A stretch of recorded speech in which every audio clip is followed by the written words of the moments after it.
It's a Dew. I don't even really usually drink Mountain Dew. This one's got pictures of berries all over it. Does it really have berries in there? Let's see. Water, high fructose corn syrup, citric acid, sodium benzoate, caffeine, sodium citrate, gum arabic, calcium, disodium, EDTA, Panax, ginseng root extract, blue 1 and red 40, 55 milligrams per 12 fluid ounces of caffeine. We are here to help, they say. If I need help paying for my bills, will they give me money? Will they help me? Probably not. They're not really here to help. Contains 0% juice. Fantastic. So it's total garbage. Nice.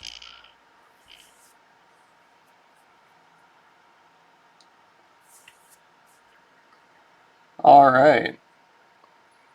Hello.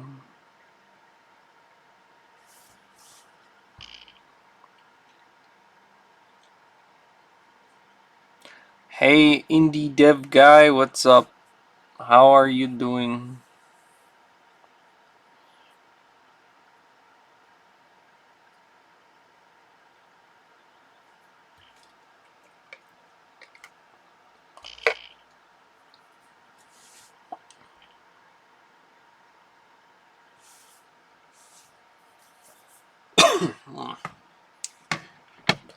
By the way, if anyone is interested, I just finished reading Ignorant Armies, Warhammer. It's the very first Warhammer fiction book. It's on my secondary YouTube channel. I think I have a link to it maybe here. YouTube too. There we go. That should be it. It's my my other YouTube channel where I post more videos that I actually like. I don't know, try to put some effort into making rather than just stream VODs. You started listening to that? Oh, cool, cool, sweet. But yeah, if anyone is interested, I finished reading this. This is all up there. And next, I will be starting Warhammer Wolf Riders, which is the one that came right after it, and is basically more of the same. It's got a lot of the same authors, and it's just a bunch of short stories again. So.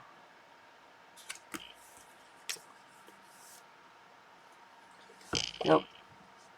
Got a few. Also have Red Thirst, which hopefully I'll get to eventually, which more of the same, more short stories and stuff. And then I'll try to get the this series here. This is like part 3 of a trilogy here.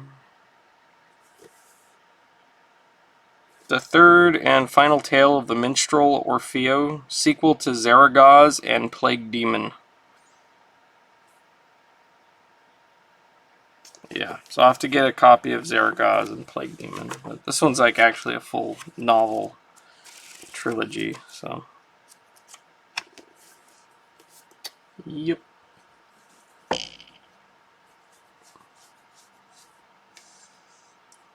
Alright, let's try this Mountain Dew stuff. I don't know. I need energy. Will this give me energy?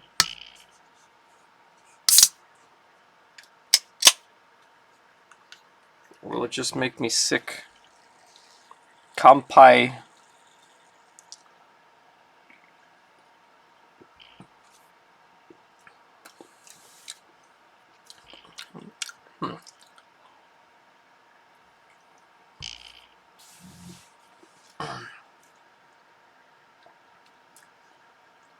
Guess it tastes okay. I don't know. I don't usually drink a lot of sodas. I'm gonna miss most of the stream. Unfortunately, you'll be back in a few hours. Alright, no problem.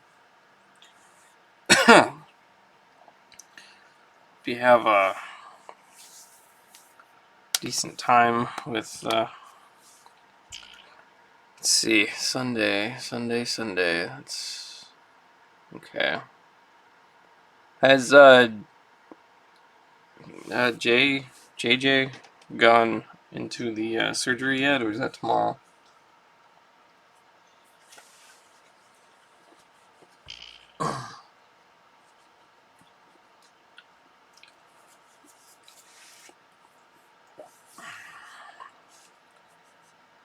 Well, actually,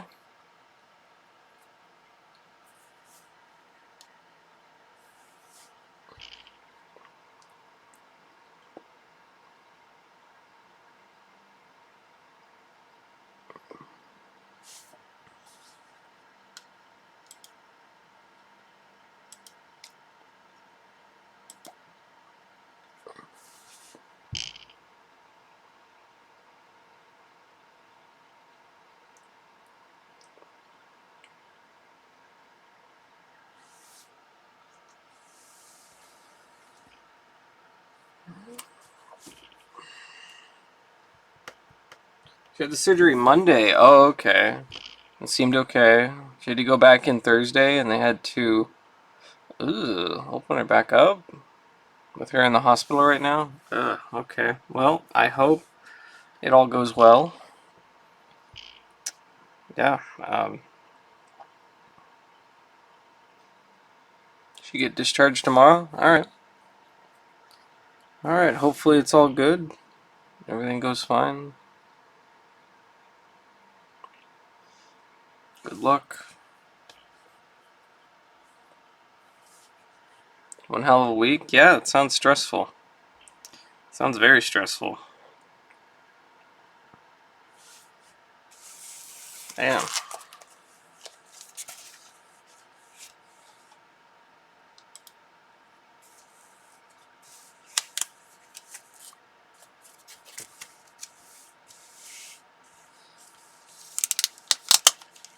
Thank you for asking. Oh, no problem.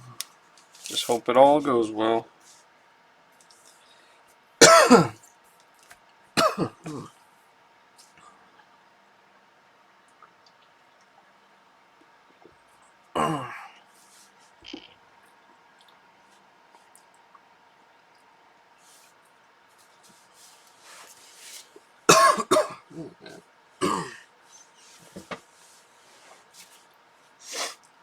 Alright, we'll give it a couple more minutes. Let anyone who wants to get here, get here. While we're waiting, I think I'm going to open up this box of sorcery.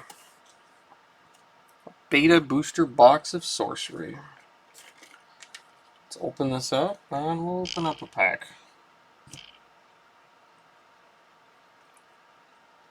This will be my second box of sorcery. I'll open up the first one. Got some pretty good stuff.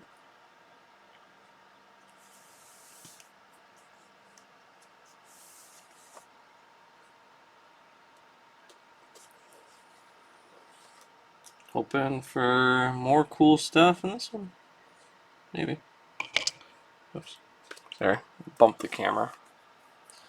Also, I should double check, make sure my video capture device is not auto. Okay, it's not auto focusing. Good.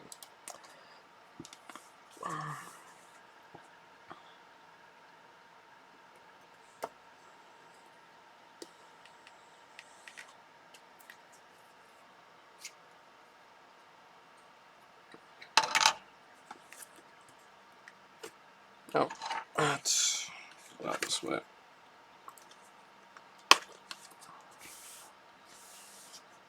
I like to open these very nice and clean. I don't like to tear them or anything.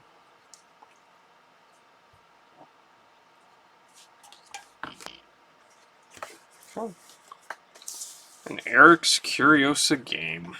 Sorcery Contested Realm. Oh, and there's a box topper with tokens, tiny tokens. They're so tiny. These tokens are so small. And then we got Sorcerer and some Rubble sites. Alright, let's just grab one right off the top in the middle. Let's open this up and see what we got. Zoom in a little bit here. I like the frame rate on my camera is just really bad right now. I'm not sure why that is.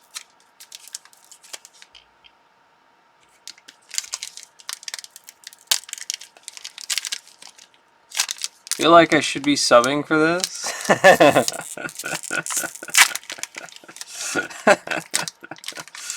Yeah, remember when I used to open the packs for subs? That was fun. And then I ran out of packs. Those music cards are great. That was a lot of fun. Alright, here we go. I'm going to zoom in some more here. Okay, so we have, should be 3 uncommons, which are exceptionals. Then 1 rare, which is an elite or a unique.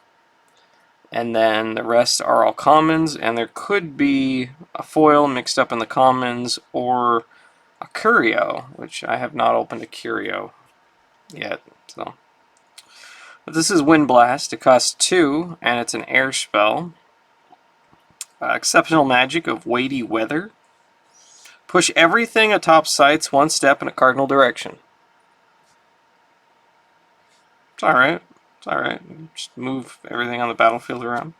Mountain Pass, another air land or site. An exceptional site of Narrow Passage. It's got really cool artwork by Marta Molina.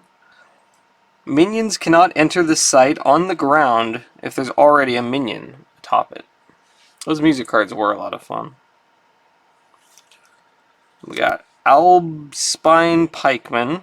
Exceptional mortals with prodigious poles. It strikes first while attacking, and it's a 3 mana earth creature with 3 attack and defense.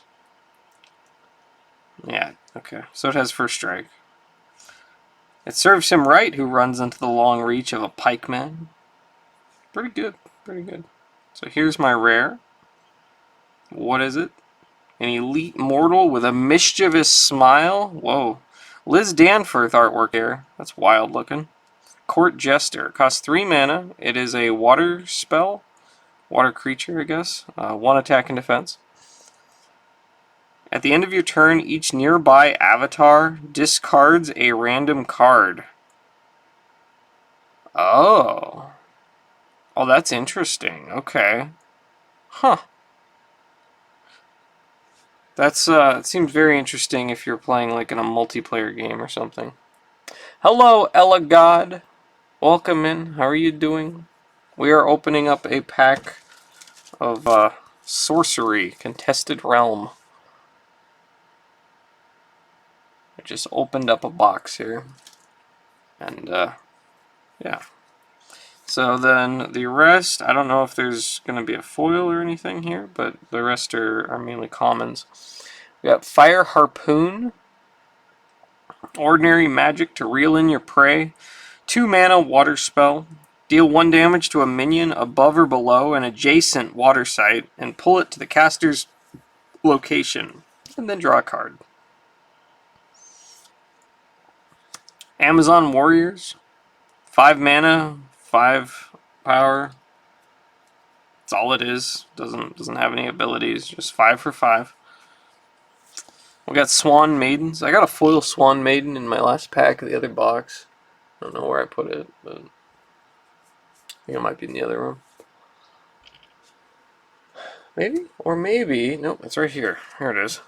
There's my foil Swan Maiden that I opened in the last pack, which has the full art on the back. Kind of interesting. This game looks cool. Yeah, it's very inspired by Magic in a lot of ways, and there's a lot of similarities to Magic, of course, but it is very much its own game. It is very different, and I've only played 2 games of it so far, but I've really enjoyed what I played. I thought it was really fun. We got Swan Maidens there. We got Overpower. 1 mana Earth spell. Give an ally +2 power this turn. It's fine. Oh, I think there might be a foil in here. That'll be cool. Cave Trolls. Ordinary Trollses put nose in holeses. Noses and holeses. It's a 3/3 creature with burrowing. Art by Drew Tucker. And here we got a foil. What is it? What is it? Oh, wow. Holy moly. The foiling on this thing is wild. That's really cool looking, honestly. Holy moly. It's just a common. It's a common Pit Viper. But, man. I can't really, like, capture the full... Trying to get the full extent of this foiling on camera here.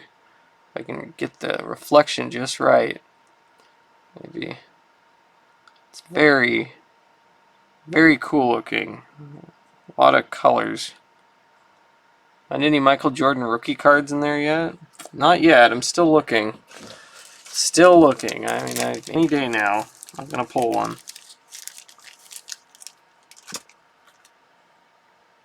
Alright, let's drop you in here. And then here is the backside, which has the full art of the Pit Vipers. Yeah, pretty neat. Pretty neat. It's a good card. Super rare. Super rare. Alright, we got Miracle Worker. Ordinary Mortals on a Mission of Mercy. We got a Swamp Buffalo. It's a 2 power for 1. Doesn't do anything else. Highland Clansman. Ordinary Mortals storm the gates. They have Charge, which is basically haste. There's 7 mana for 5 power with haste. Snow Leopard. It's a 1 for 2. Nothing else special about that. And then we have a land, an arid desert. Just an ordinary site of ruin. And there you go. That's the pack. Not a bad pack. Court Jester seems really interesting, and it's always good to get a foil. Always good to get a foil.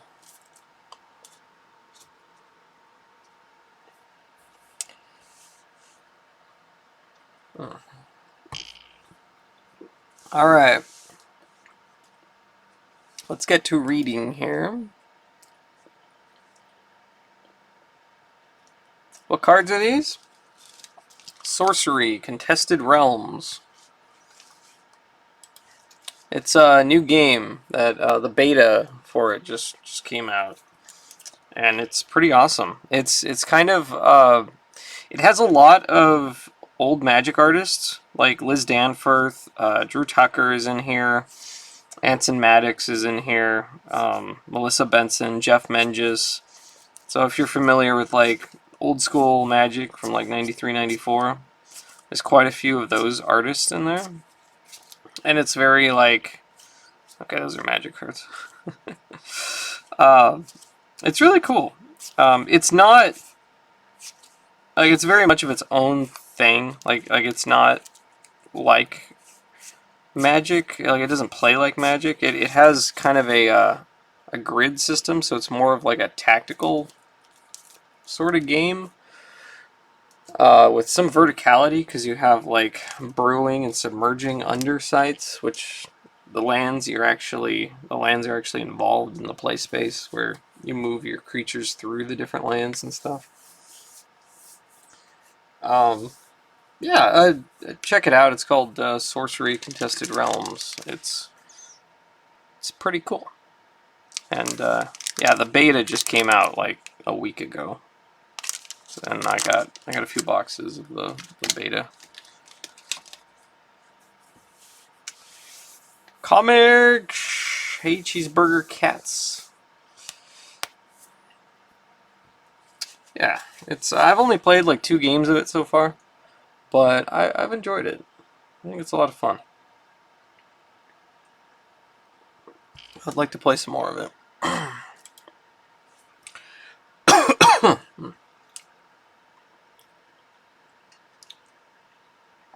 Alright. Let's get to reading. Sorry.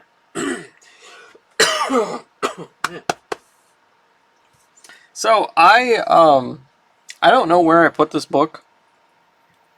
Issue 30, Star Wars issue number 30. I don't know, it disappeared. So I had to go and buy another copy of this and wait for it to come in the mail. So here it is. I'm sure the other one will show up sometime. I don't know what happened to it. But here you go. Here is Star Wars issue 30. I believe this might be the first or second issue of 1980. So we are no longer in the 70s, I believe. This is Trapped in an Imperial Stronghold, a Princess Alone.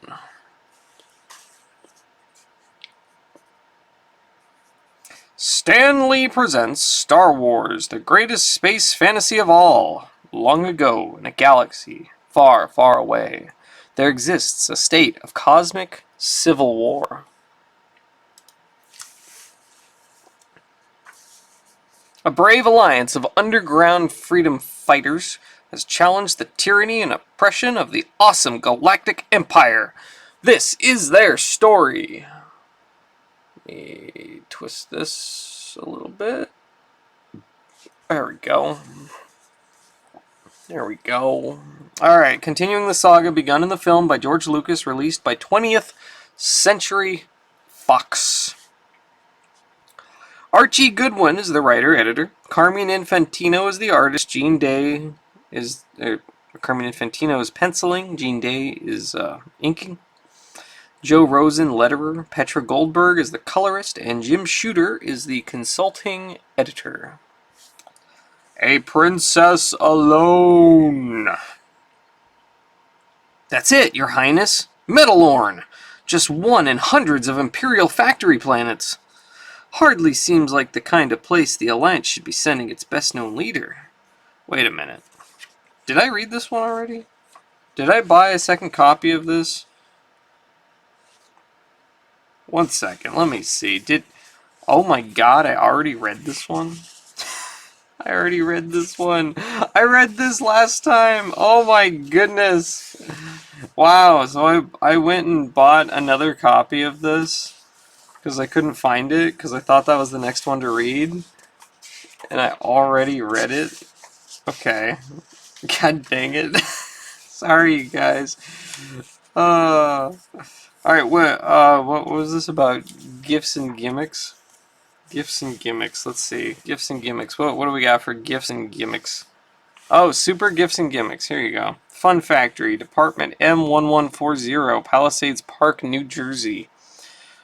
You can get a joy buzzer for $1, a whoopee cushion for $1, a siren whistle for $1.50, disappearing ink for $1, red hot pepper gum, $1, snapping chewing gum. It snaps your finger when you try to open it and it hurts. Let's see. Ah! An exploding pen for $1, X-ray specs for $1.75. A spud gun for $1.50. A werewolf mask for $3. There you go. Oh my goodness, I can't believe all of that, and I already read this one. Yep. Okay, well, that was a waste of $6. Oh man. Alright, well let's get out issue number 31. Sorry you guys. I got confused. Oh my goodness. Okay. Hey, this one's got a dewback on it, so it's gonna be better. Check this out. Check this out. We got dewback. We got a dewback, man. Luke defies the Empire on his homeworld. Alright, let's go.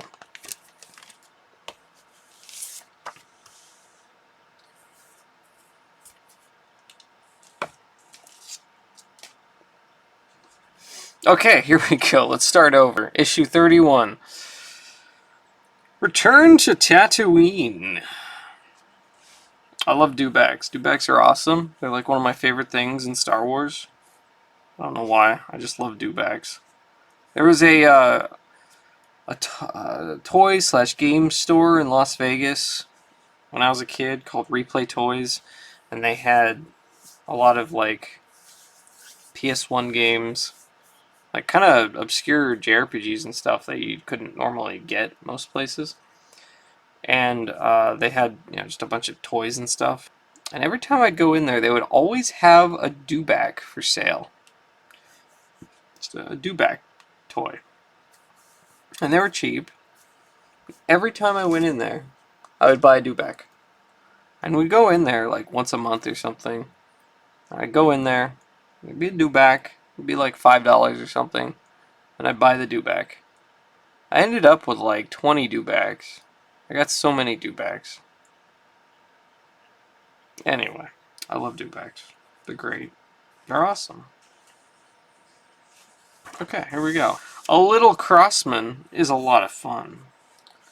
Oh man, little Billy Miller's got a gun.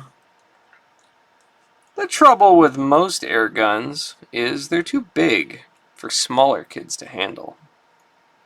That's why we make the 788 BB Scout, the only pump-up BB gun designed especially for young shooters. The BB Scout is only 31 inches long and weighs less than 3 pounds, but just because it's our smallest air gun doesn't mean we cut down on the features. It's got a solid steel barrel, rugged metal receiver, and adjustable rear sights like our bigger Crossman air guns, which means that now, instead of having a little fun with a gun that's too big, you can have a lot of fun with a gun that's just right. A Little Crossman is a lot of fun. Okay.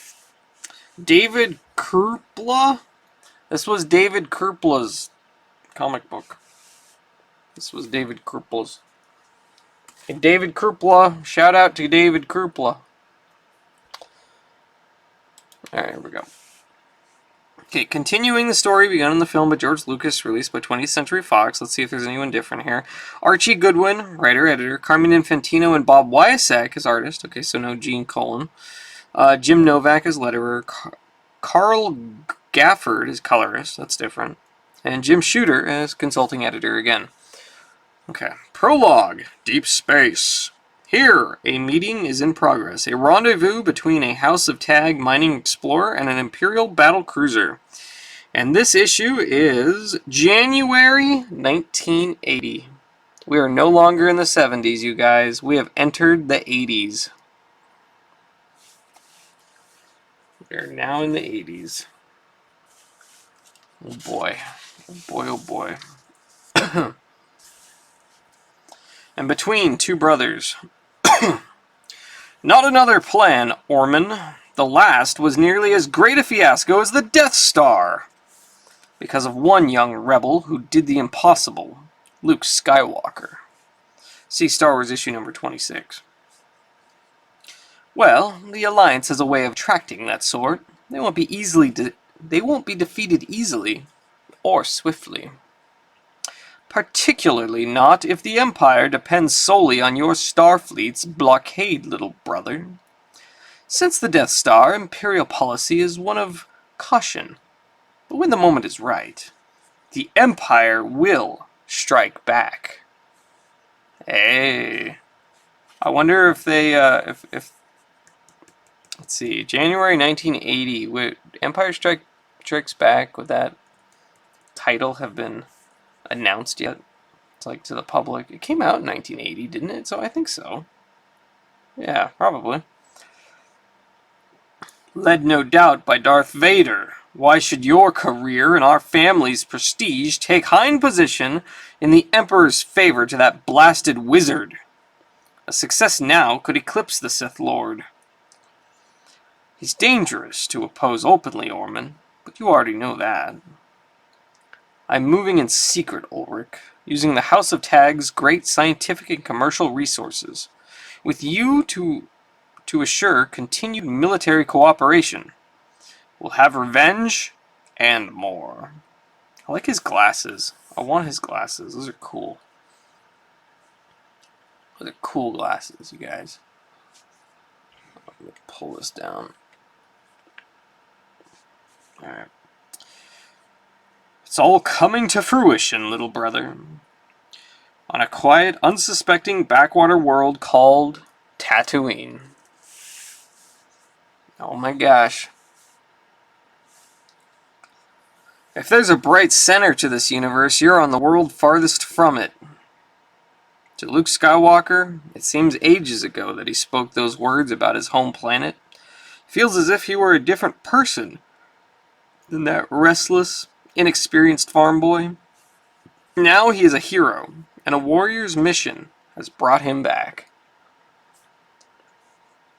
Return to Tatooine. R2 and I have unloaded the land speeder, sir. Great, 3PO. Get the camouflage over to the freighter. Even the sand people don't spend much time in this part of the Dune Sea, but there's no point in taking... Move with that covering fast! Gum-fighting do's and don'ts. Gum-fighting instead of gun-fighting. Oh dear! It's probably wild banthas, or perhaps even those repulsive little Jawas. I knew it was a mistake coming back to this forsaken place. Free bop beep. What do you mean I should feel that? If I feel that way, I shouldn't have volunteered. I couldn't trust a non-logical rustpot like you to look after Master Luke. 3PO, the cover! There's an Imperial patrol out on the far ridge. One of them is carrying a scanner pack. Keep your mind on the job. You didn't scan the sector off our left. My mind is on the fact that one TIE fighter could do the work of 10 of these patrols, and attracts 10 times the attention. Orders are to avoid that. Are they afraid we'll upset the local sand lice? That's about all we ever... Wait, I've got something.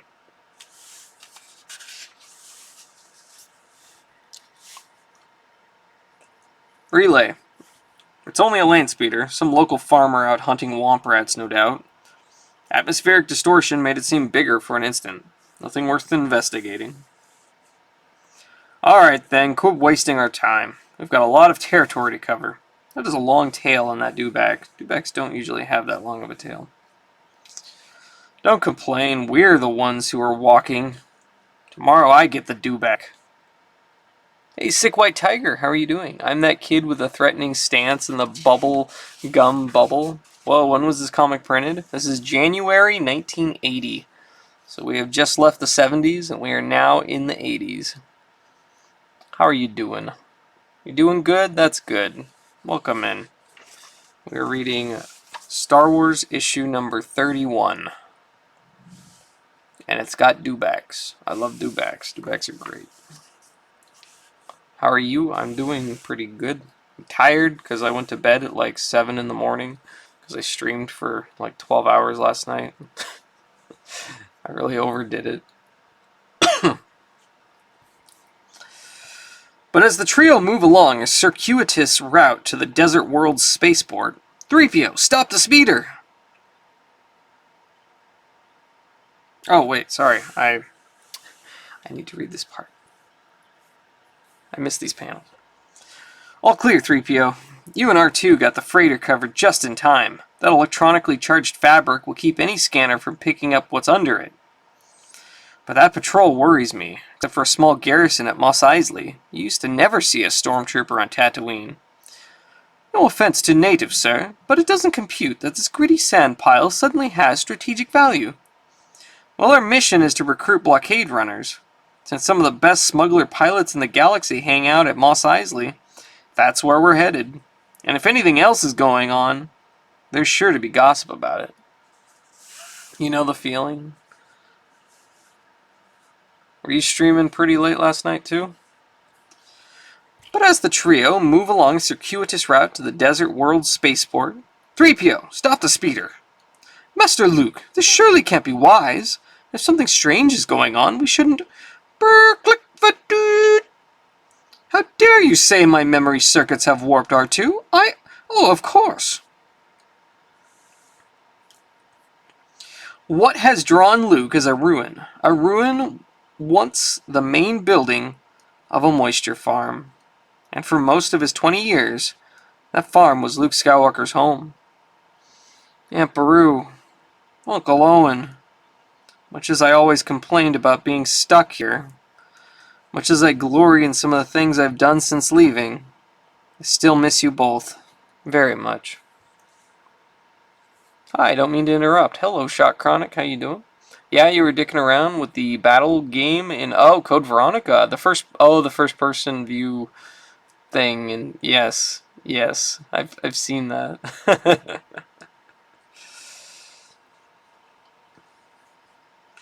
Then a sound makes Luke turn his misty eyes beyond the long charred rubble. The vaporator. It's working, active, but that shouldn't be. Hold it right there. Do exactly what I say, or start spending the rest of your life dead. Do what I say, or start spending the rest of your life dead.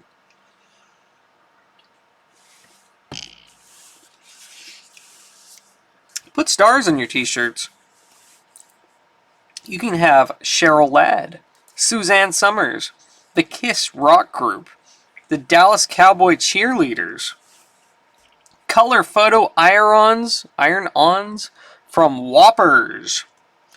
Brighten your t-shirts, jackets, book bags with sensational star photos in brilliant color. These iron-ons apply in a minute with a hot iron and are fully washable, durable, permanent, and wearable. Get today's Superstars from Whoppers, the Superstar malted milk candy covered with rich cocoa coating. Reach for Whoppers and send for the stars. Not sure if I said this before, but these comics are literally as important as library pieces. I love these comics. They're fantastic. You can always tell a Whopper when you hear one crunch. Oh my.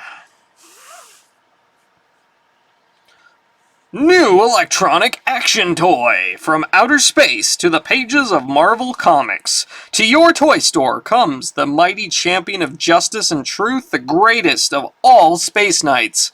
Rom has come. Evil is on the run. Rom's energy analyzer lights up bright red, and makes strange electronic sounds. Pretend it allows Rom to see if creatures are good or evil. Rom's translator makes eerie electronic sounds and lights up. Imagine Rom has the ability to communicate with any intelligent being in the universe.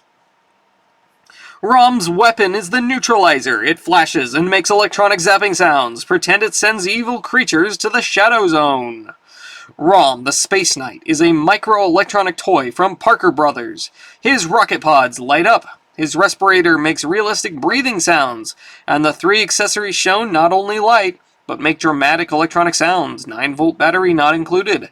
You can pretend he has come from a galaxy far away to share heroic adventures with you. Rom, the Space Knight, by Parker Brothers. Hey, Imperial Salsa, you got a 3-stream streak. You've been streaking on 3 streams. Look at these babes. Yeah, the Dallas Cowboy cheerleaders. I love old comic art. It's funky. I like old comic art, I think, more than the current stuff for the most part. Just my preference. I don't know what this means, but I'm happy. I'm glad you're happy, Imperial Salsa. Is that the robot Batman buys his spending spree on his spending spree? It might be. We're gonna read this shortly. World's Finest, issue number 99 from 1959. Batman's super spending spree. Hurry up, Superman! Batman's in danger again! If Batman hadn't bought that crazy invention, he wouldn't be in this mess.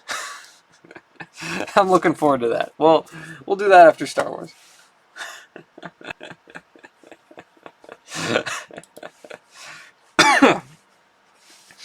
Alright, let us continue our story. Sorry, coughing. ease your blaster from its holster. Just use two fingers. That's it. Now toss it back to me.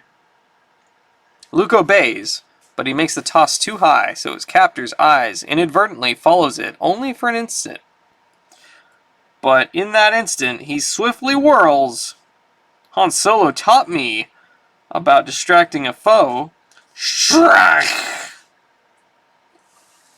And the fast lightsaber work I learned from Obi-Wan Kenobi. That's 2 reasons you're suddenly on the wrong end of this fracas. Suppose you come up with one for why it started in the first place. Skywalker? Fixer. Why are you at Tashi Station repairing equipment instead of out here ambushing innocent travelers?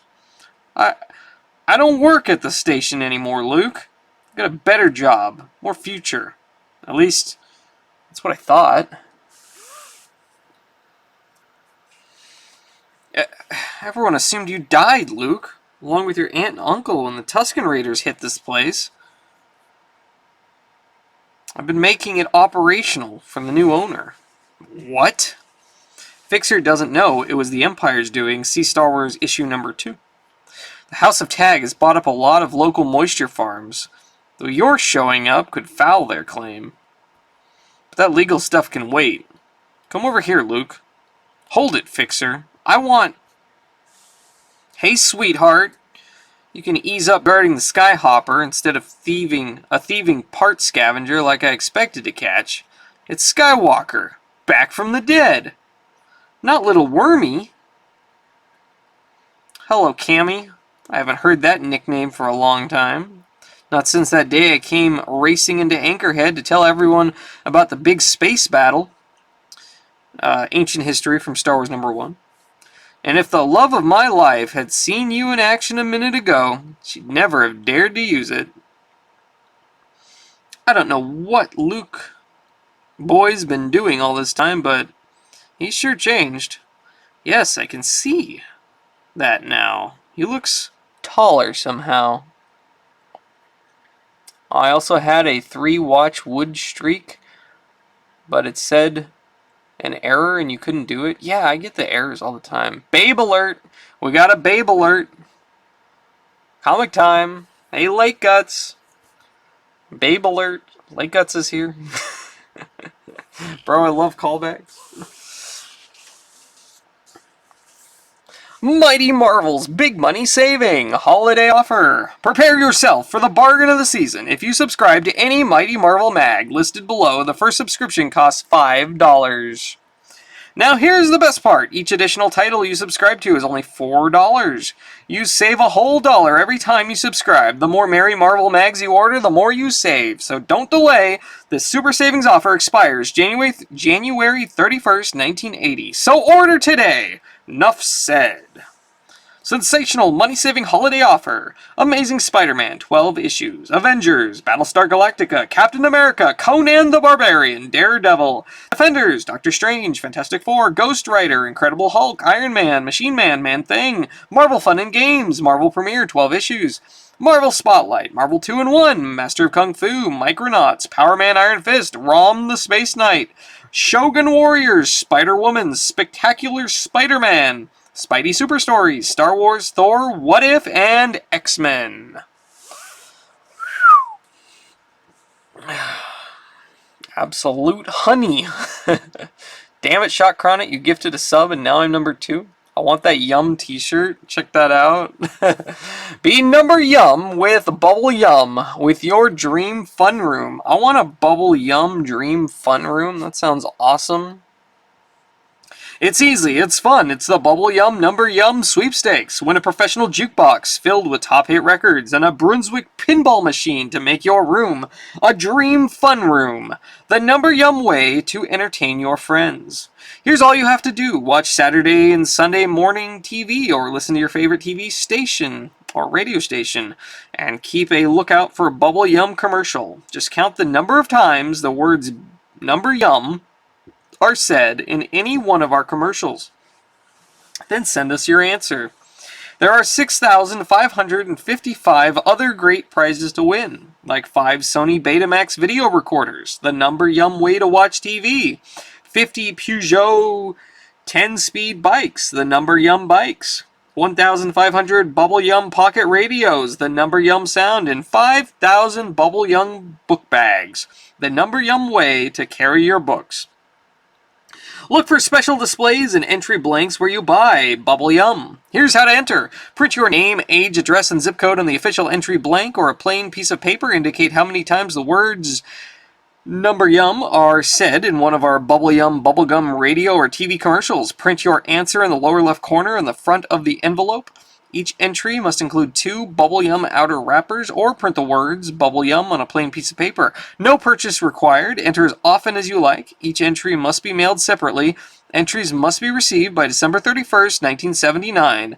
Winners will be determined in a random drawing among all entries with the correct answer by National Judging Institute, Incorporated, an independent judging organization whose decisions are final.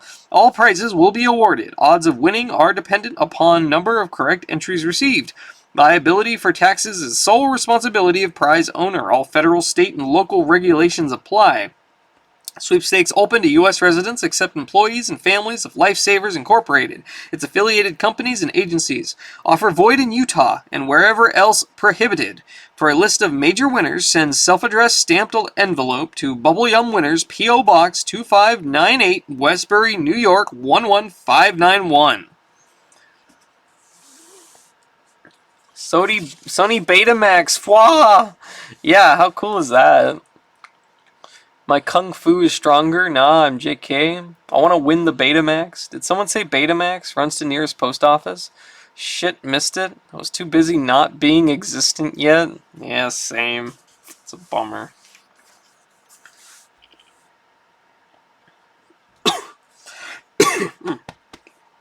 We've changed too, right, Cammy? Married.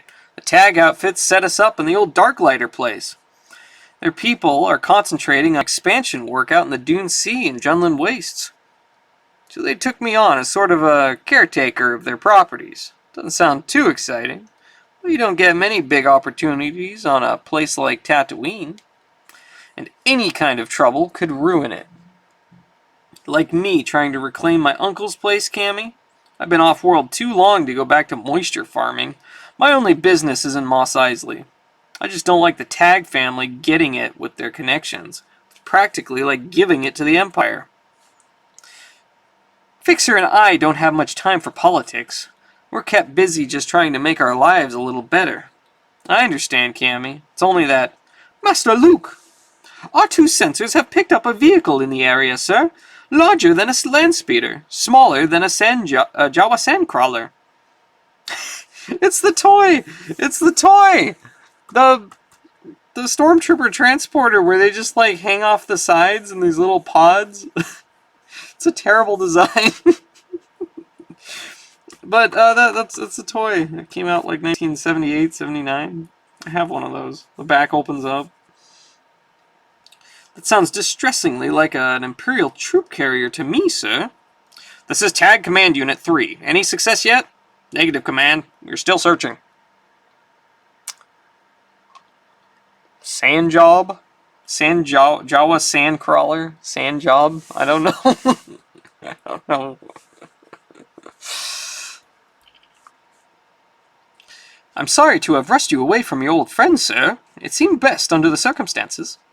It's okay, 3PO. We don't seem to have much in common now anyway. Funny. Once I would have given anything to be in Fixer's place, to have a girl like Cammy. But now, Master Luke, look out! Holy! Hold tight, it's gonna be close! Roddy! Everyone alright? We stopped shy of the canyon wall by at least an inch. 3PO? 3PO? What? Oh, excuse me, sir. I think I shut down for a moment. Is that awful beast still standing there like a statue? Never heard of a bantha behaving like that. I'm gonna take a look, 3PO. Full color poster spectacular. Great for gifts. 20 by 28 inches posters of the most popular personalities in graphics, plus 2 fabulous 24 by 72 inch giant poster offers. You can get a giant Susan Anton. You can get a giant Scott Bio, Kathy Bauman, Robbie, James McNull. Hey, it's Tattoo. I want a poster of Tattoo. I love Tattoo. That guy's awesome. From Fantasy Island. It's Tattoo. I want to buy that poster. I want that poster, man. Dirk Benedict, kitten. It's just a cat. Just a picture of a cat. Okay. Ice Castles, another Scott Bio. L.A. Farah. And Whiskers, which is just another cat. Just have a giant poster of Tattoo on my wall. Lady bending over, cat. Posters available, not shown. A tiger cub. Hey, thank you for the gift sub, Shot Chronic. Thank you so much. That's very kind of you. Appreciate it. Tiger Cub, Donnie Marie Osmond, Parker Stevenson, Kiss, Olivia Newton-John, John Travolta in a chair, Clark Brandon, and Sean Cassidy. Send check, cash, or money order. No coins accepted. Cheeseburger Cats, I can't go into negative zone on this stream. I should probably disable that, because that is just on my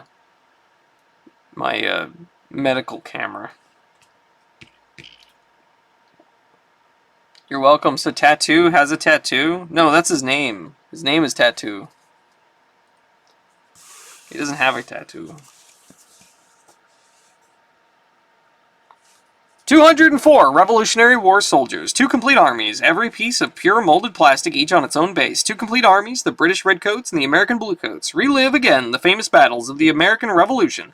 Form your own battle lines, hours of fun for the whole family. Here's what you get. 36 Dragoons, Cavalrymen, 12 Shooting Infantrymen, 12 Marching Infantrymen, 12 Crouching Infantrymen, 12 Fifers, 12 Charging Infantrymen, 12 Sharpshooters, 12 Field Cannons, 12 Cannon Loaders, 12 Drummers, 12 Minutemen, 24 Mohawk Indians, 12 Officers, and 12 Hessian Troops.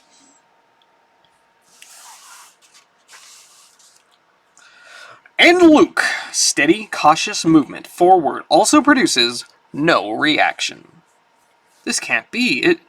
It's dead. But it feels cold. Frozen stiff. Right here under Tatooine's twin suns. Beep-da, beep. Master Luke, R2's audio receptors have caught the sound of that transport. It's coming this way. We've got to run or hide. No sooner do the trio get the land speeder to cover than... At last, Commander! Stupid creature must have wandered into the canyon before the effect took. That explains why our scanner had trouble picking it up. Now that we've found it, you know what to do. Suddenly, the canyon is alive with the echoing thunder of laser bolts and proton grenades, followed by silence. They're gone! So is any trace of that bantha. The same might be true of us, sir, if we hadn't backed around this bend in the canyon. The whole incident seems quite sinister and irrational. Why vaporize something already dead? Huzzah! I have done it! Oh my gosh, you did it. You got a 3-stream streak. Congratulations. Maybe so no one can learn how it died, 3PO. Whatever the tag interests are developing out in the wastelands, sure isn't new methods for moisture farming. Our first duty is to dig up some blockade runners like General Dodonna assigned us to do. But that tag bunch is obviously working on something for the Empire. And I'm not leaving Tatooine until I find out what. Mego introduces Elastic, the Incredible Hulk, and the Amazing Spider-Man. Now your favorite superheroes are elastic, so you can bend them, twist them, and stretch them any way you like. New elastic superheroes, they're fantastic. Superheroes! The Amazing Spider-Man and the Incredible Hulk and the distinctive likenesses thereof are trademarks and copyright 1979 of the Marvel Comics Group, a division of Cadence Industries Corporation, all rights reserved. He strikes from outer space, cleaving through the sky like a fiery sword of justice, hurtling earthward on his dread mission of cosmic vengeance, and nothing can stop him. Stan Lee presents ROM Space Knight. ROM, blazing new paths of glory in the Marvel Universe, imagineered by Bill Mantlo and Sal Buscema. Find him before he finds you. So everyone is Frank Richards? You mean Reed Richards? Not Frank Richards? Mr. Fantastic?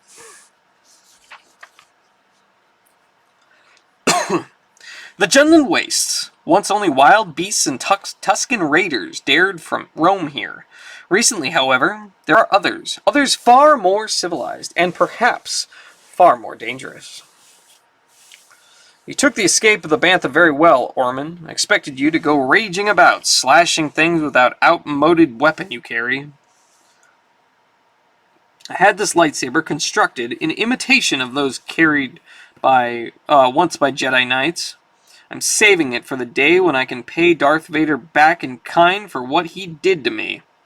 And you're close enough to success that a slight security breach, swiftly repaired, shouldn't matter. In fact, Silas, one reason I picked this abominable little world as a spot for you to conduct your experiments was the hope that word of it might reach a certain party of a young rebel. Another vendetta? Doesn't being barren and running our family keep you busy enough? What is he eating? Porridge? Getting even is one of the great fossil fuels of life, Brother Silas, and the hand of fate in this matter seemed too strong to resist. There were several arid planets that fit your conditions, but a name in the Imperial Census records drew me to this one. Luke Skywalker.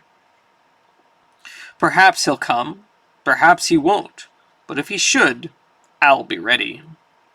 Emotional, Orman, but to be expected from a man who still prefers real meat, when science provides something as efficient as food paste. Food paste, that's what he's eating. He's eating a bowl of food paste. Fantastic. Lights ahead, Master Luke. We're approaching Mos Eisley. Evening's a good time coming out of the desert like this. Will seem like any farm boy looking for a wild night in the wicked city. Hopefully that's not what we'll find, sir.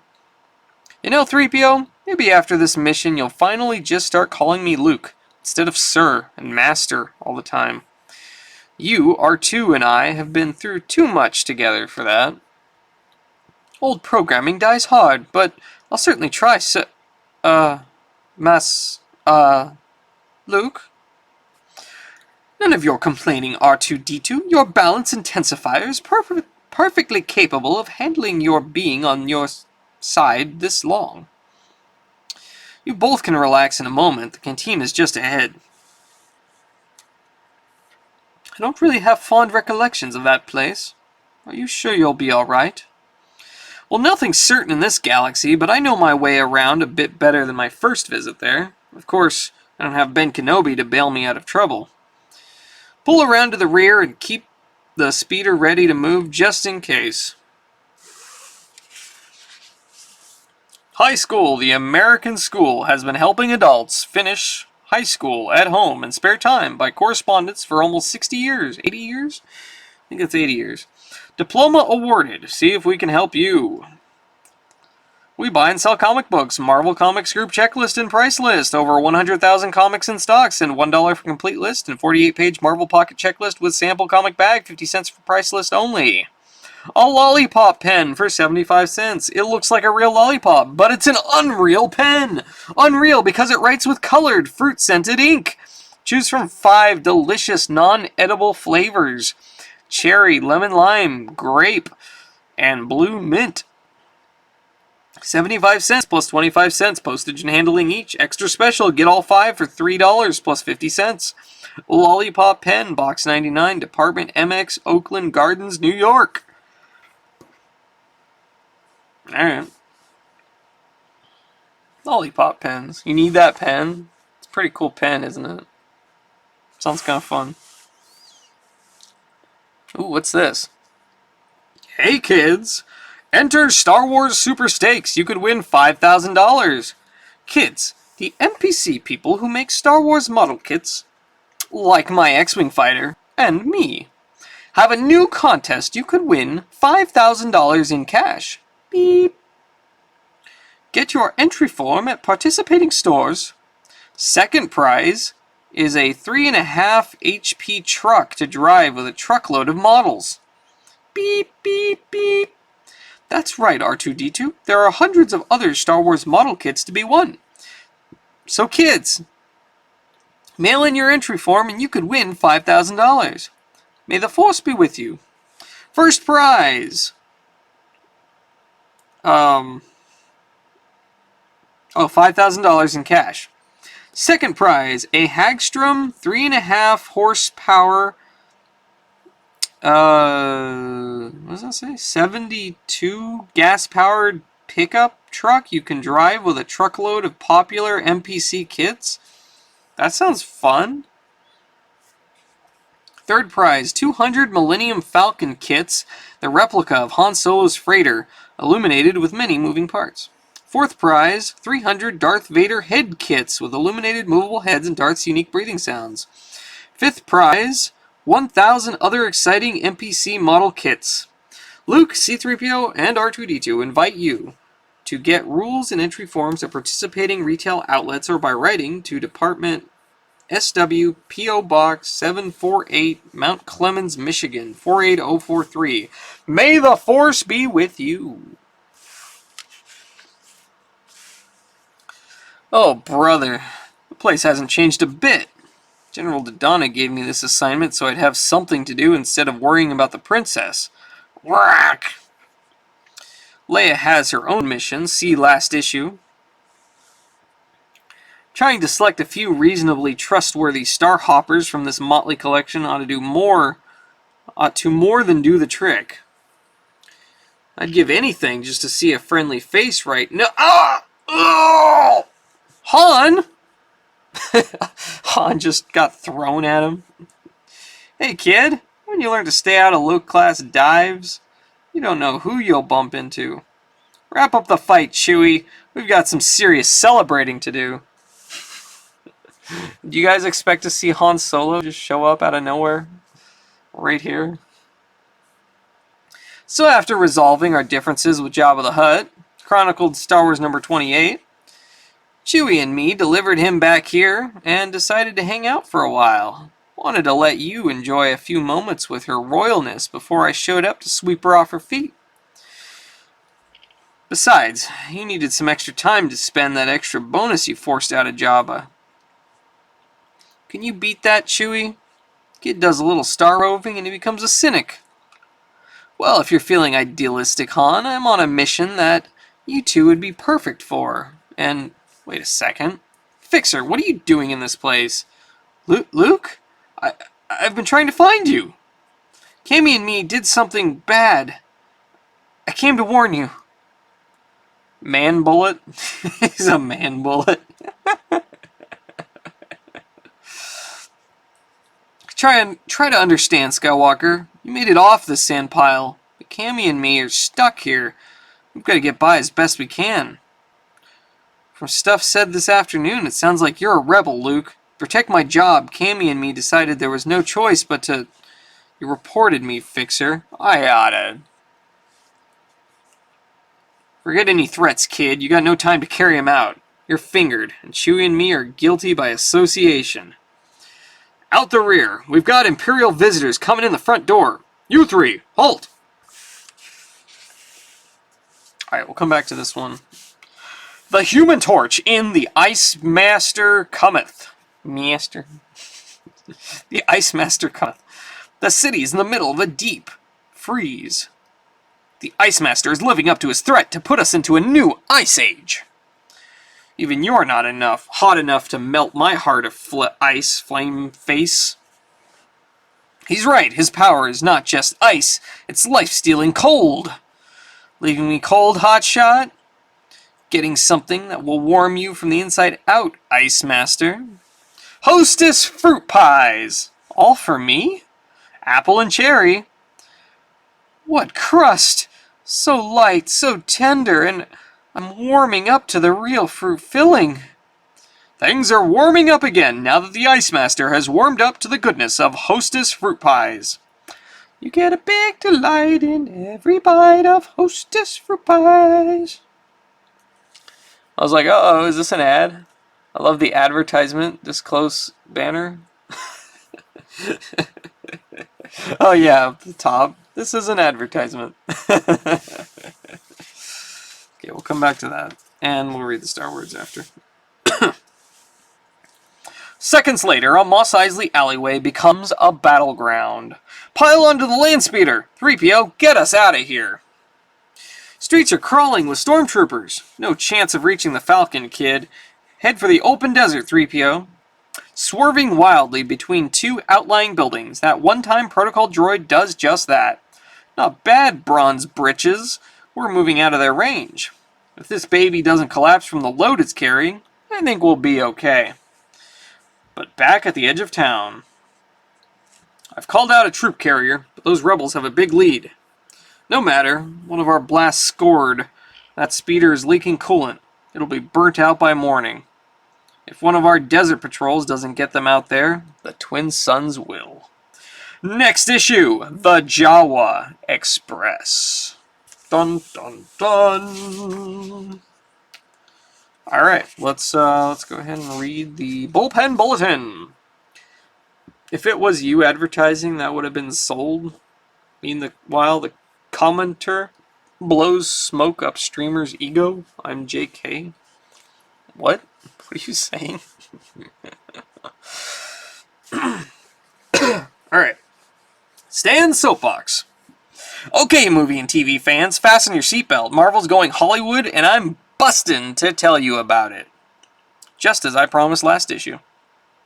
Even as you read these wondrous words, we're all quaking with excitement because the Silver Surfer seems destined to become a big bombshell Star Wars type of movie. Silver Surfer movie? Okay. It'll take a year or so to film, so you should be seeing it sometime in 1982. But that's not all. Daredevil, Thor, Spider-Man, Captain America, to name a few, will soon be starring in your favorite neighborhood movie theater, on your TV screen, or on the stage of a Broadway show. And we mean live, with flesh and blood stars. Meanwhile, right now, Spidey's female counterpart, Spider-Woman, begins her new Saturday morning animated series on ABC TV, while the ever-loving Thing is starring in his own Saturday morning cartoon comedy on NBC TV. Give him a gander here, you'll get a real kick out of the kid show versions. Anyway, Mighty Marvel is getting so wrapped up in showbiz that I've moved to Los Angeles for a while to set up our own West Coast film production headquarters. It's been a real blast meeting and getting to know so many actors, screenwriters, and directors. But best of all, has been the fun of introducing them to the wonderment of Marvel. And speaking of wonderment, I've just got to tell you about my latest assault on the sanity of mankind. It's a new book called The Best of the Worst, a cataclysmic compendium of the rottenest things on Earth. It's lavishly illustrated, fantastically funny, published by Harper & Row, and on sale at bookstores everywhere for the ridiculous price of $4.95. After all, even us big Hollywood tycoons gotta eat. Well, that's enough incredible info for now, because we don't want to spoil you. So till next time. So till we meet again next issue, always remember, nobody's perfect. Even the Silver Surfer flunked his audition for hair. Excelsior, Stan. I'm the commenter, and I'm saying positive things on purpose? Oh, okay. I see. Special announcement! Epic Illustrated debuts January 24th. Yes, we know you've been waiting for a long time, faithful ones, but imagine how we feel. No one could be more excited than we are about the dazzling artwork, the startling stories, and the sheer science fiction fantasy wonderment wrapped up in Epic, because we know how terrific it is. Things take time, though, and we're leaving nothing about epic to chance. We want everything to be perfect, and if that means we've got to wait until January, then so be it. Anyway, next month, in this space, we'll be taking a special limited charter subscription offer so that you, our faithful followers, can get in on the ground floor. Stay tuned. Item! Every week, it seems, we get a caboodle of letters from culture lovers, coast to coast, complaining about how tough it is to find all of our marvelous masterpieces at the local drugstore or newsstand each month. Some titles, it seems, sell out almost overnight, and others apparently never even arrive from the distributor. Many fans have suggested that Marvel open up a chain of comic stores across the country, which would specialize in Marvel's magnificent magazines, comics, merchandise, and hard-to-get back issues, so that serious collectors and fans would have easy access to their favorite Marvel masterworks. That, friends, is a terrific idea, which is probably why someone beat us to it. The fact is that there are currently hundreds of comic shops scattered across this great land, owned and operated by scores of independent dealers. Virtually every major city has at least one shop, and new ones are popping up all the time, often in smaller towns and hamlets where frustrated, frantic fans abound. Most of these shops carry all the latest comics, even our competition, and many of them handle back issues, posters, books, t-shirts, and lots of other great stuff as well. There's probably a comic shop or two in your very area, so if you want to keep up with the latest, don't sit there like a lump. Look in the phone book, ask around, and find out where the nearest comic shop is. If you can't locate one, check the classified ads in this very comic book. Many dealers advertise in the comics and do business by mail. And keep watching those ad pages for a listing of comic book specialty shops, which we hear is coming soon. The Mighty Marvel Checklist. Marvel Masterpieces on sale this month. Marvel 2-in-1, number 59. The Thing and the Human Torch team up. Don't miss it. Shogun Warriors, number 12. The Warriors go to the moon to find the mystery menace that threatens Earth. Spider-Woman 22. Spider-Woman faces the Killer Clown. Daredevil 162. Requiem for a Pug. Matt Murdock relives his tragic past. Marvel Superheroes number 86, a classic tale from yesteryear. The Hulk faces the mighty Gollum. Spidey Super Stories number 44. Spidey tangles with Dr. Time and Dr. Octopus with the Vision at his side. Amazing Spider-Man number 200, the one you've been waiting for. It's double-sized dynamite as Spider-Man battles the burglar. Captain America 241, the Punisher guest stars in a tale called Fear Grows in Brooklyn. Thor number 291, it's Thor vs. Odin and Zeus in the land of the Eternals. Micronauts number 13, Bug returns to his native planet to settle an old score. Ow. Oh, jeez, I just whacked my head on my webcam. Sorry. Fun and Games number 6, Puzzles, Mazes, Fun, Fun, Fun! Battlestar Galactica number 11, Scavenge World, Scavenger Pirates threaten to dismantle the Galactica. Hulk number 243, the Green Behemoth slugs his way out of the clutches of Tyrannus. Avengers 191, the Avengers on Trial, the Grey Gargoyle strikes. This one is a blockbuster. Conan number 106, Chaos Kush, the Sullenized Cimmerian battles a man-boar monster. A man-boar monster. It's like a man-bear-pig. Marvel Tales number 111 represents Spider-Man's epic battle with the Tarantula. X-Men 129. Oh, damn. X-Men 129. Holy crap, that's the first appearance of Kitty Pryde. Holy moly, that's a good issue. Professor X returns. A new mysterious mutant enters the fold, and there's a crisis in Chicago. Yeah, X-Men 129. It's a pretty expensive issue right there. First appearance of Kitty Pryde. Fantastic Four 214. Can Johnny Storm save his teammates from the effects of the Skrull aging ray? Marvel Team Up number... Sorry, man, I got a cough. Marvel Team Up number 89. Spider-Man joins Nightcrawler to confront Arcade, the Carnival Killer. Iron Man 130. Iron Man journeys to Hong Kong to find terror at the hands of the Digital Devil. Peter Parker 38. Spider-Man battles Morbius, the living vampire, at a Halloween party. Defender 79, Submariner, the Hulk, and Doctor Strange face terror in the Tunnel World. Master of Kung Fu 84, The Bull and the Dragon, Shang-Chi, and Black Jack Tar track evil Fu Manchu in the heart of the Amazon jungle. Marvel Spotlight number 4, an all-new Captain Marvel Spotlight masterpiece, Shadow Doom. Star Wars 31, Return to Tatooine. Luke Skywalker faces grave peril on his home planet. Fantasy Masterpieces number 2, The Silver Surfer battles the dreaded Badoon. Double-length epic tale retold. Amazing Adventures number 2, The Original X-Men Battle Magneto, a classic from the dawn of the Marvel Age of Comics. Tales to Astonish number 2, a Titanic tale retold. Submariner battles Triton the Inhuman, featuring the villainy of the Plant Man. Marvel's Greatest Comics number 84, The Fantastic Four join forces with Submariner to free Susan Richards and Lady Dorma from the clutches of Magneto, a retold tale. Marvel Super Action number 15, representing the Avengers battle with Baron Zemo. Rom's Space Knight number 2, the dire wraiths threaten to destroy the star-born Cyborg Knight. Man-Thing number 2, the muck monsters stalks in the Himalayas. Ghost Rider number 40, the menace of the nuclear man, the satanic cyclist versus science-spawned super menace.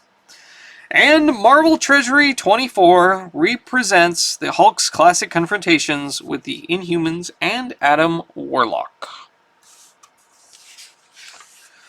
Alright, time for Star Words.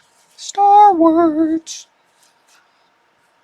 Dear Archie, Carmine, and Bob, Star Wars has truly become the science fiction comic book which the movie laid the groundwork for. The adventures which have come since the end of the movie adaptation have been fairly solid. Sci-fi. I refrain from calling it space opera. I have been enjoying your continuations of the characterizations given to you from the movie. For some reason, I think none of them are the classic big-muscled heroes like Conan, Tarzan, or Doc Savage, but they represent every man in some way. Luke is every person who ever wanted to be someone, or make something more of themselves.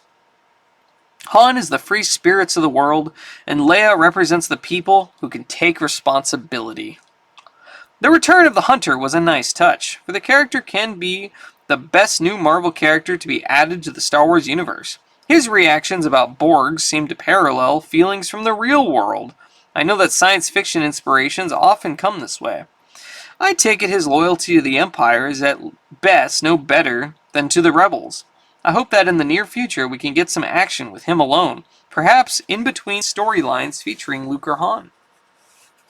Carmine Infantino, the artist who gave us the first truly modern sci-fi series, Adam Strange, one of the best comics of its time, the stories still stand up after 15 years, is the man born to draw this type of comic. His entire approach works perfectly because of his imagination and style. Bob Wiacek is one of the best new talents to show up on the comic scene for a long time. Every book he does shows steady improvement and understanding of Infantino's pencil lines. The art on this book is the best in comics. A few suggestions and questions dealing with Star Wars. How about expanding to giant, or preferably magazine size? 17 pages is absolutely not enough to develop a storyline. Is there any way of trying to get the comic strip, Dailies and Sunday, by Russ Manning, books, Foster's, and the Han Solo novels, and the proposed radio show to go along with the movies? Like having some type of head figure, George Lucas, check everything out so as not to contradict another version? Mark Ryan, no address given, St. Louis, Missouri. Actually, Mark, the good folks at Star Wars have a whole staff of people working very hard to do just that. If occasionally a contradiction or two has slipped by, it's probably only due to the fact that the volume of material being produced about Star Wars has been increasing at such a rate that it's taken a bit for their own staff to increase proportionately to handle it. In the close to 3 years we've been working with them, maintaining consistency and high standards has always been their major concern, just as it's always been ours. Which doesn't mean that we don't sometimes make mistakes, but we certainly try to keep up with all the other material being done on Star Wars so that those mistakes are kept to a minimum. And also, helping to keep us on our toes is the knowledge that if we do let something slip by, we've got you and about a jillion other friends of the Rebel Alliance on alert and ready to let us know about it. Dear Dacipus Novemcinctus, what? I'm happy to say that out of all the comics I've sampled so far in my lifetime, Star Wars is the only one I've ever begun to develop a bond with. But there are some suggestions I'd like to make as to increasing the enjoyment of Star Wars readership. First off, why don't you have Carmine team up with Gene Day on a regular basis? Bob Wyasek is a fine artist, but his and Carmine's styles just don't seem to blend right. I've also noticed that Arch's fresh, witty dialogue has become rather stilted in recent issues. Please try to keep up the good work. Secondly, it seems that while you've been busy creating exciting situations and antagonists, the personalities of our Star Warriors have been sorely neglected. They've reached to various perils in predictable ways. There hasn't even been a serious quarrel. Despite this, Leia and Han have come across solidly, but I think Chewbacca should show more initiative. You can have him boss Han around for a change. Also, please pay more attention to R2's and 3PO's comic capacities and individuality. You can see what I'm hinting at by taking a peek at Russ Manning's Star Wars strip, carried in some newspapers.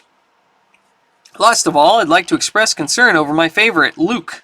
From an awkward, sensitive young man, he suddenly transformed into a heroic figure who never shows fear or trips over his own feet. Luke has also acquired an irritable temper, which he didn't seem to have before. I suspect he's still in a subconscious state of shock, but I hope you guys straighten it out before the Star Warrior with the greatest character potential becomes like Darth Vader, for whom such inhuman behavior is normal. Well, these fans are dicks. This is a good question. How do you accept a loss with grace? What? Anna Reed, 757 Hillcrest Road, Ridgewood, New Jersey. P.S. How about putting some women aboard both the Rebel and Imperial warships? The Society of Star Wars has struck me as being far more egalitarian than either of your artists or the movie itself have depicted it. We're not that totally certain about how egalitarian the Empire is, Anna, but as far as the Alliance goes, your suggestion seems pretty reasonable to us. We'll try to do something about it. We'll also work on the other points you mentioned, although we wish you'd been a bit more specific in regard to Luke's irritable temper. It's possible you may be misinterpreting something we've done. Dear Archie, Carmen, and Bob, the best thing about Star Wars number 27 was the cover. I think it saved the simple storyline. I think what made the cover great was the way Mr. Infantino portrayed Luke. Yeah, let me pull out the cover here to take a look. 27. So this is the cover they're referring to. You zoom out so you can see it. This is the cover that they really like. It's got Luke and C-3PO and then the hunter cyborg dude in the back. And then you got the galaxy. That's a pretty decent cover, I'd say.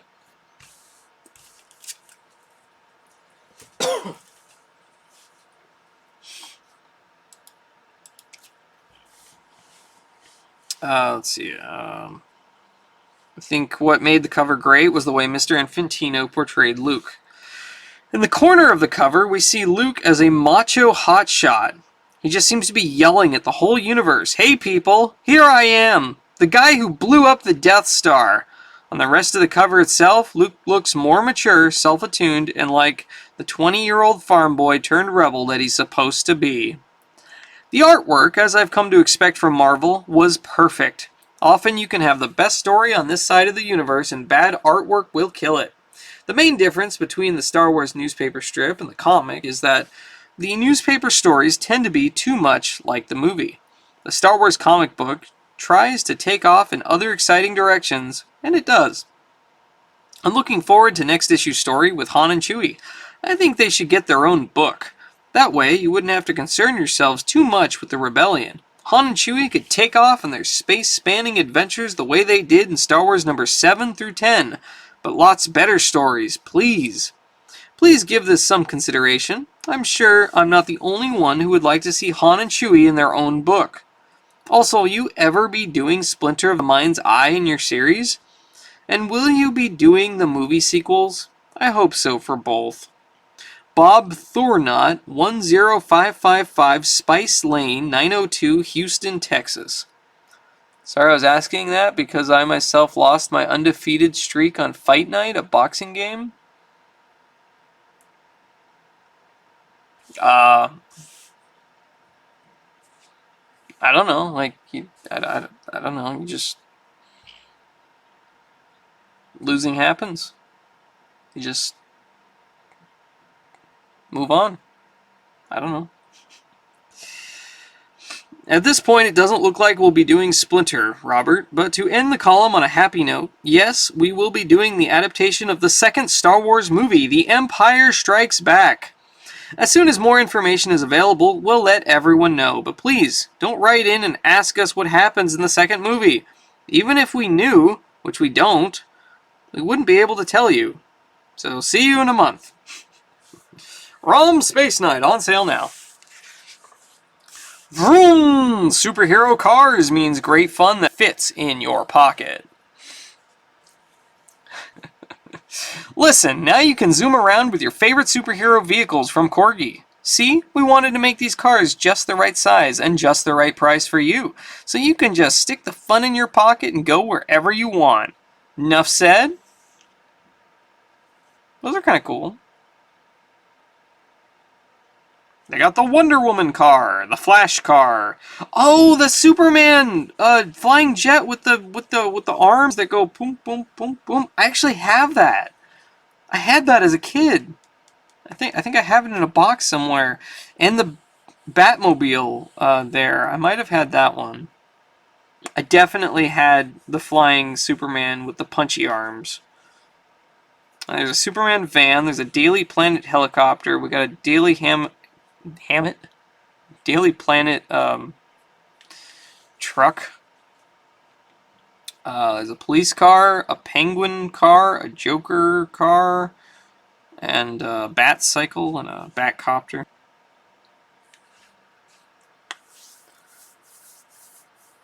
These ads are the bee's knees. Stick the fun in your pocket, yeah. Oh, and also live seahorses for $3.98. Kit includes 4 adults and up to 30 ponies from pregnant male, marine salt, food, live plants, live snail, and instructions. Above kit with custom aquarium, seahorse trees, seashells, coral, silica, and +2 ghost shrimp, $7.95. Or you can get the large deluxe aquarium with all custom kit accessories and 10 adult seahorses, 2 pregnant males, up to 60 seahorses, $12.95. Kit sent PPD via airmail. Not the seahorses.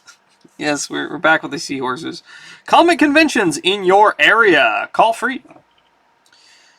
Skinny? Are you skinny?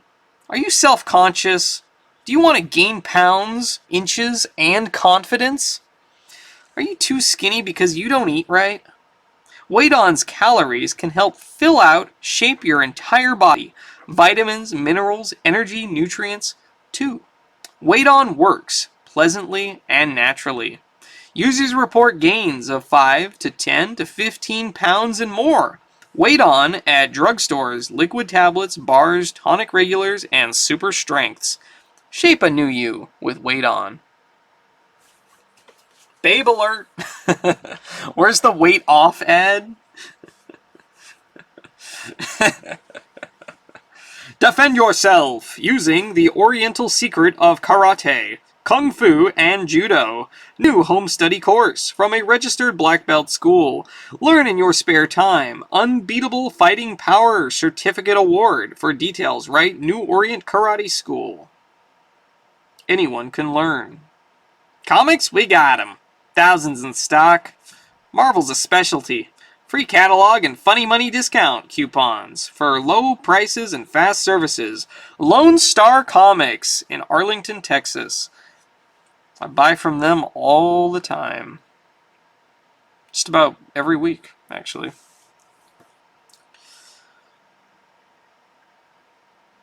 Alright, well there you go. You've got to build them to believe them. New, it digs. Claw blade scoops and carries just like a real bulldozer. It lifts. Rear controls raise and lower claw blade. It moves with brand new machine track treads. Lego Expert Builder Series. Choose your challenge. Go-kart, auto chassis, farm tractor, or 3 new sets. Mobile crane, forklift, and bulldozer. They move and maneuver just like the real thing, and you build them from scratch with gears, pistons, and universal joints that really work. Each set builds other models too, like the mobile crane. It builds a dump truck, shipyard crane, and more. You can also get spare parts and even a power pack to motorize your models. The LEGO Expert Builder Series. Don't miss out. I enjoyed Hot Wheels. I think I had a mini Batmobile. Sweet, that's cool. Alright, well, there you go, guys. That was Star Wars issue number 31. What did you guys think of it?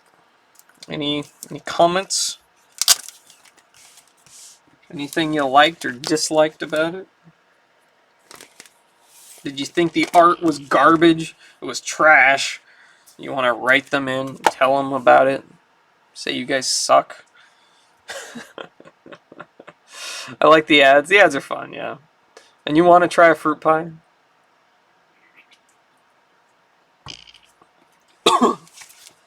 Yeah.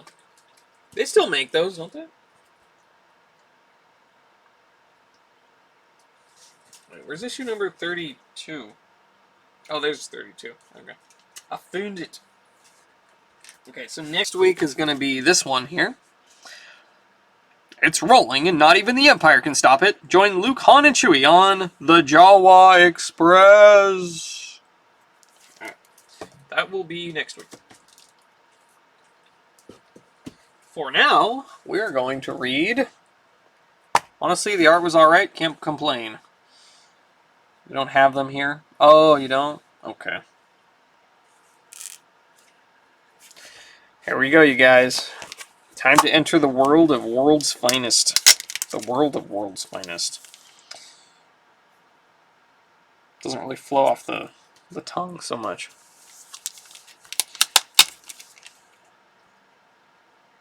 Are you in Canada?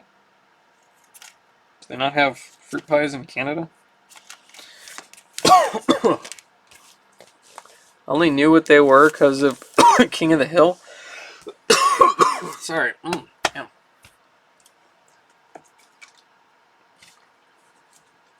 Oh, New Zealand. Oh. Okay. Okay. Okay, that's very far away. Are the redeems still available and not deafening? No. That I would ask that you don't do that. I'll have to go and like turn them off manually. I need to go pause them. I was gonna go to New Zealand in 2020 because Worldcon was in 2020, and I have this book that was written in 1978, 79, somewhere around then. And oh gosh, I can't log in there. All right. And it was called 2020 Vision, and basically it was like a collection of short stories where they asked a bunch of like popular science fiction authors at the time, what do you think the world will be like in 2020? And there was a whole introduction thing, and basically they said in the introduction, just come meet us at Worldcon in 2020 and we can talk about how the world changed and how it ended up and all that stuff. And basically it was like, here, come go to Worldcon and in 2020, which was like 40 years later or something. And yeah, I wanted to do that. I actually bought the tickets to go to Worldcon. Um, well, it didn't happen, was the thing, because COVID. And so the convention got canceled, and I got refunded, and the world went into a giant pandemic, and everything was terrible. So yeah, so I never actually got to go to New Zealand, and I didn't get to do the Worldcon or any of that stuff. So I'd like to go to New Zealand someday. I'd really love to go visit the whole Hobbiton thing. You know, everybody always wants to go there, but it's such a cool thing. So yeah. Oh well, I didn't get to do that. I don't think any of the authors predicted that Worldcon 2020 would be canceled. How will the world be in 2020? But they didn't predict pandemic. There was a short story where a guy got his penis cut off and replaced with a gun.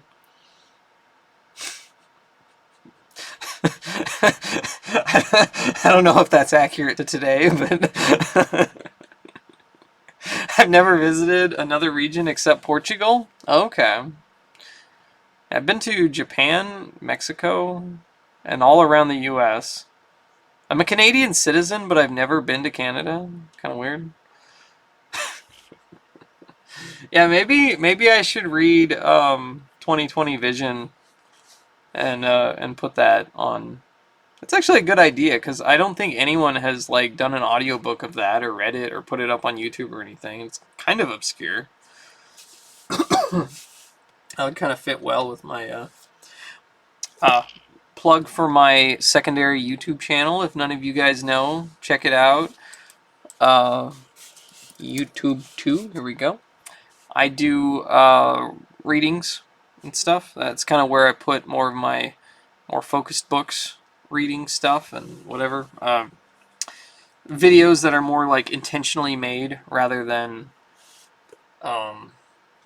just stream VODs, which my Metroid Hatchling YouTube channel is primarily just stream VODs, but my secondary channel, Collector of Ancients, is actually do readings and stuff, and I do that off stream, so I don't have like interruptions and whatever. Try to keep it clean. But I just finished reading Warhammer: The Ignorant Armies.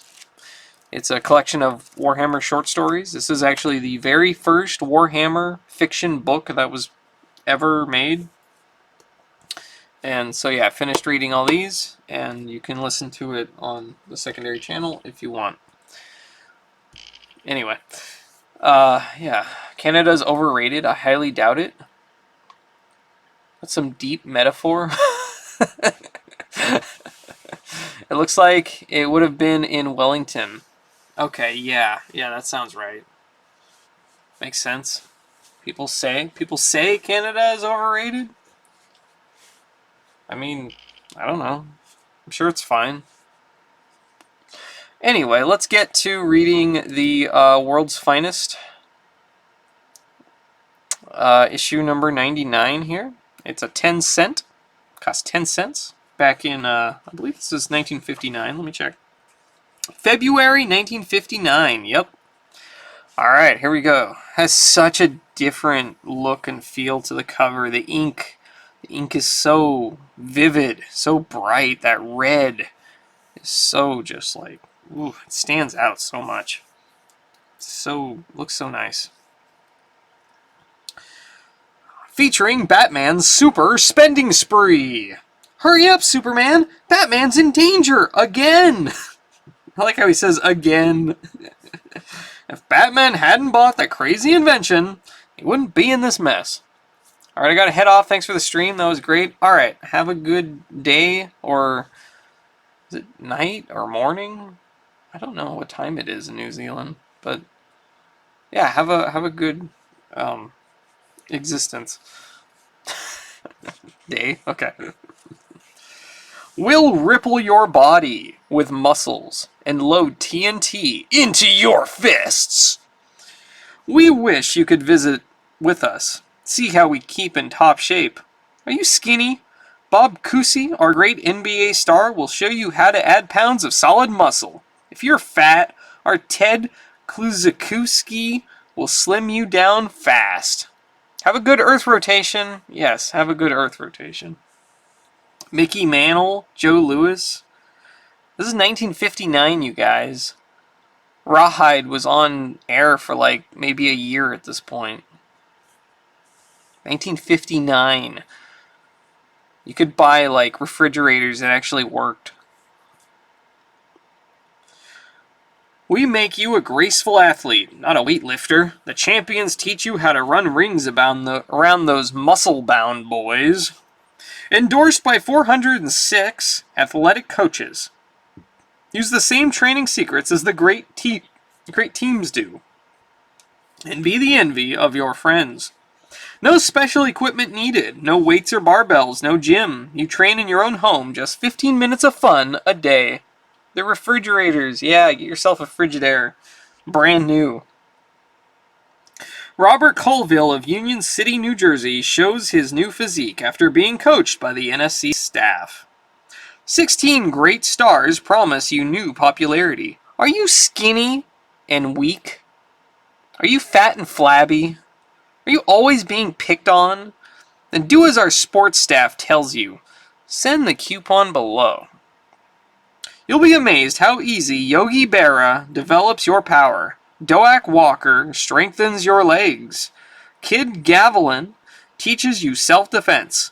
Our staff of champions will give you our training secrets for baseball, football, boxing, basketball, and track. Alright, here we go. Your two favorite heroes. Superman and Batman and Robin. In one adventure together. But Batman, if I put this solid silver asteroid on your property, you'll regain the money you paid for this worthless land. I don't need your help, Superman. The way I spend my $1 million is my business. I love 1950s World's Finest. It's just so goofy, and Batman and Superman are always just like bickering and playing tricks on each other. It's fantastic. Where did the $1 million come from, and why did Batman, once he possessed all this cash, proceed to spend it wildly, foolishly, as if he were trying to lose every cent of it? Even his two closest friends, Robin and Superman, found themselves utterly baffled by Batman's super spending spree. He spent $1 million on a giant rock? No, he spent $1 million on this empty land that's, like, worthless, apparently. And Superman is, like, bringing him a silver asteroid. Like, an asteroid made out of silver, because he's like, I'm gonna put this on your land so you can get your money back.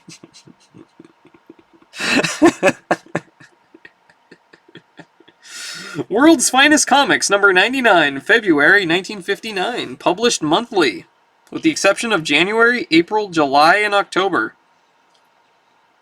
Alright.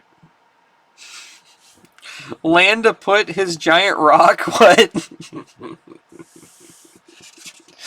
Okay, here we go. Oh my goodness.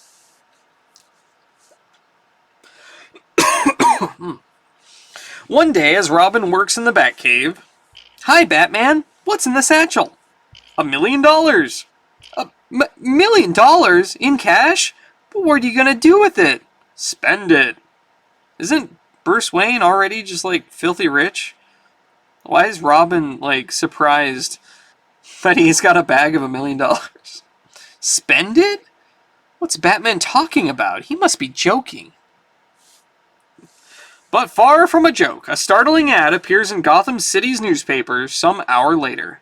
Batman wishes to invest $1 million in businesses. I'll buy anything. Contact me at police headquarters. I've got plenty of stuff to sell. Spend it. And when a copy reaches the desk of reporter Clark Kent in nearby Metropolis, $1 million? Could Batman have withdrawn that amount from the bank account he keeps his other identity as Bruce Wayne? If so, why? You're gonna pass out? Good night. Goodbye, Shock Chronic. Have a good Earth rotation. Secretly shedding his outer garb, the puzzled reporter streaks toward Gotham City in his other identity of Superman, the Man of Steel. I must have a talk with Batman. He doesn't go spending $1 million without good reason. At the Batcave, however, only Robin is present to answer Superman's questions. $1 million in 1959 would probably... What would that be, like $100 million nowadays? I don't even know. Like the inflation rate is so different. I asked Batman why he was going to spend so much money, but he won't tell me. Oh God, let me look. If he wouldn't tell you, he certainly wouldn't tell me.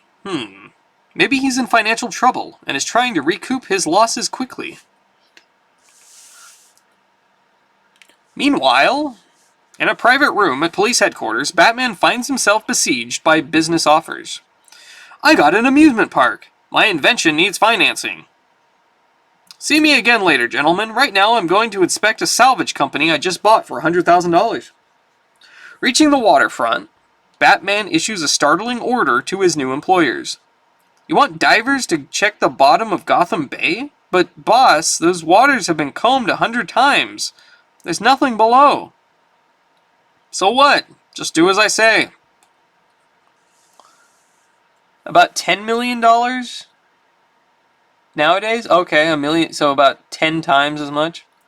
Batman is ditching some earnings to get a tax break. Yeah, I think so.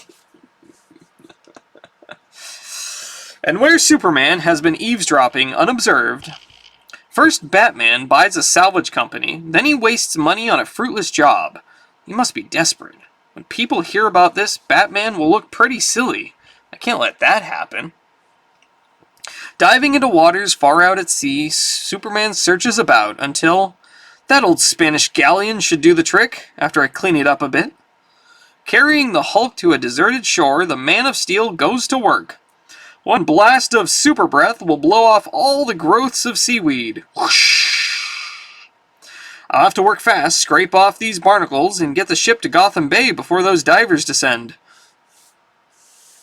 Superman is just like grabbing a Spanish galleon to place there so Batman actually finds something. Thus, a while later, back at the salvage boat, look, an underwater eruption! A subsurface volcano is erupting. When it stops, we'll go down and have a look. Little do the divers realize the true cause of this volcanic eruption. Now I'll plant the galleon here for the divers to find. It's a perfect condition ship, it is. Shortly, calling surface, there's an old galleon down here. It must have been buried in quicksand until that volcano blew it out. Later, as news of the find brings a crowd to the Batman salvage boat. Batman, I'm Professor Welkin of the Natural History Museum. Our board of directors is prepared to purchase the galleon for $150,000. $150,000? That means I'll be making a profit with my salvage company. Now that Batman's investment proves sound, the newspapers can't accuse him of spending money foolishly. I'll bet he's a happy man now. Happy? You'd be surprised, Superman. Hey, Astro, how are you doing? We are reading a World's Finest, issue number 99 from 1959. Batman and Superman. Batman is on a crazy spending spree, and Superman is trying to find out why. Bah! I not only got my original investment back, but I even made a profit. This is awful. Yeah, I think Batman is looking for a tax break.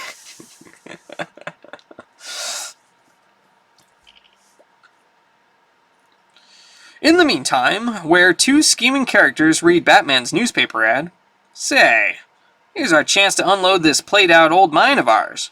Good idea. I'm tired of digging for gold that isn't there. I'll call Batman right now. No sooner does Batman receive the offer than, "What? You're actually going to give $100,000 in cash for that mine? But Batman, everybody knows that old vein is valueless." "It's my money, Robin, and I'm going to do what I want with it." Immediately, Robin contacts Superman and... golly, when people find out that Batman allowed himself to be tricked into buying a worthless mine, they'll think he's slipping. "Don't worry, Robin.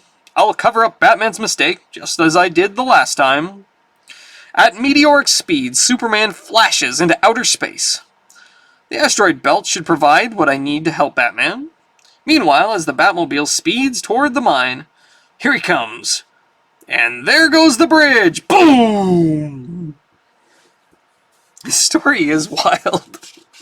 I love 1950s Batman-Superman crossovers. They're so goofy. As Batman leaves his vehicle to survey the situation, "So that's why I was cut off. It's an ambush. They're after the $1 million in the satchel." With perfect timing, Batman catches two attackers head-on. Ever get an open door slammed in your face? Ugh, ugh. They're drawing guns. I can't take a chance on being shot and letting them get away with this money. Jumping into the Batmobile, the caped crime buster jams the gas pedal to the floor. Speed. Gotta put on more speed. Holy smoke, he's going right for the busted bridge! The Batmobile's supercharged motor roars with power as the streamlined vehicle rockets forward. And literally jumps the span of yawning space.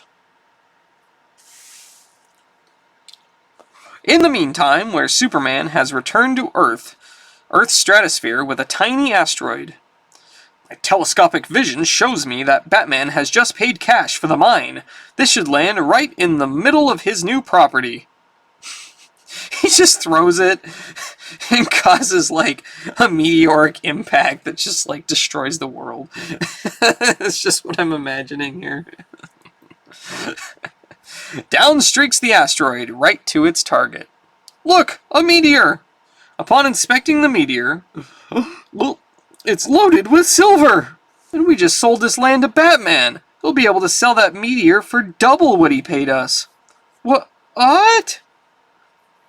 So once again, Superman is pleased with himself, unaware of Batman's private thoughts that could destroy the Earth. Took me a while to find an asteroid with silver ore, but it was worth it to make Batman happy. This is terrible! Why does this have to happen to me when I don't want it?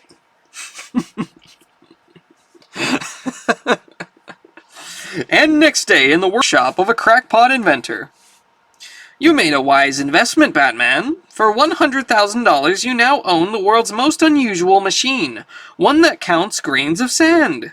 Sounds useful. Let's try it out.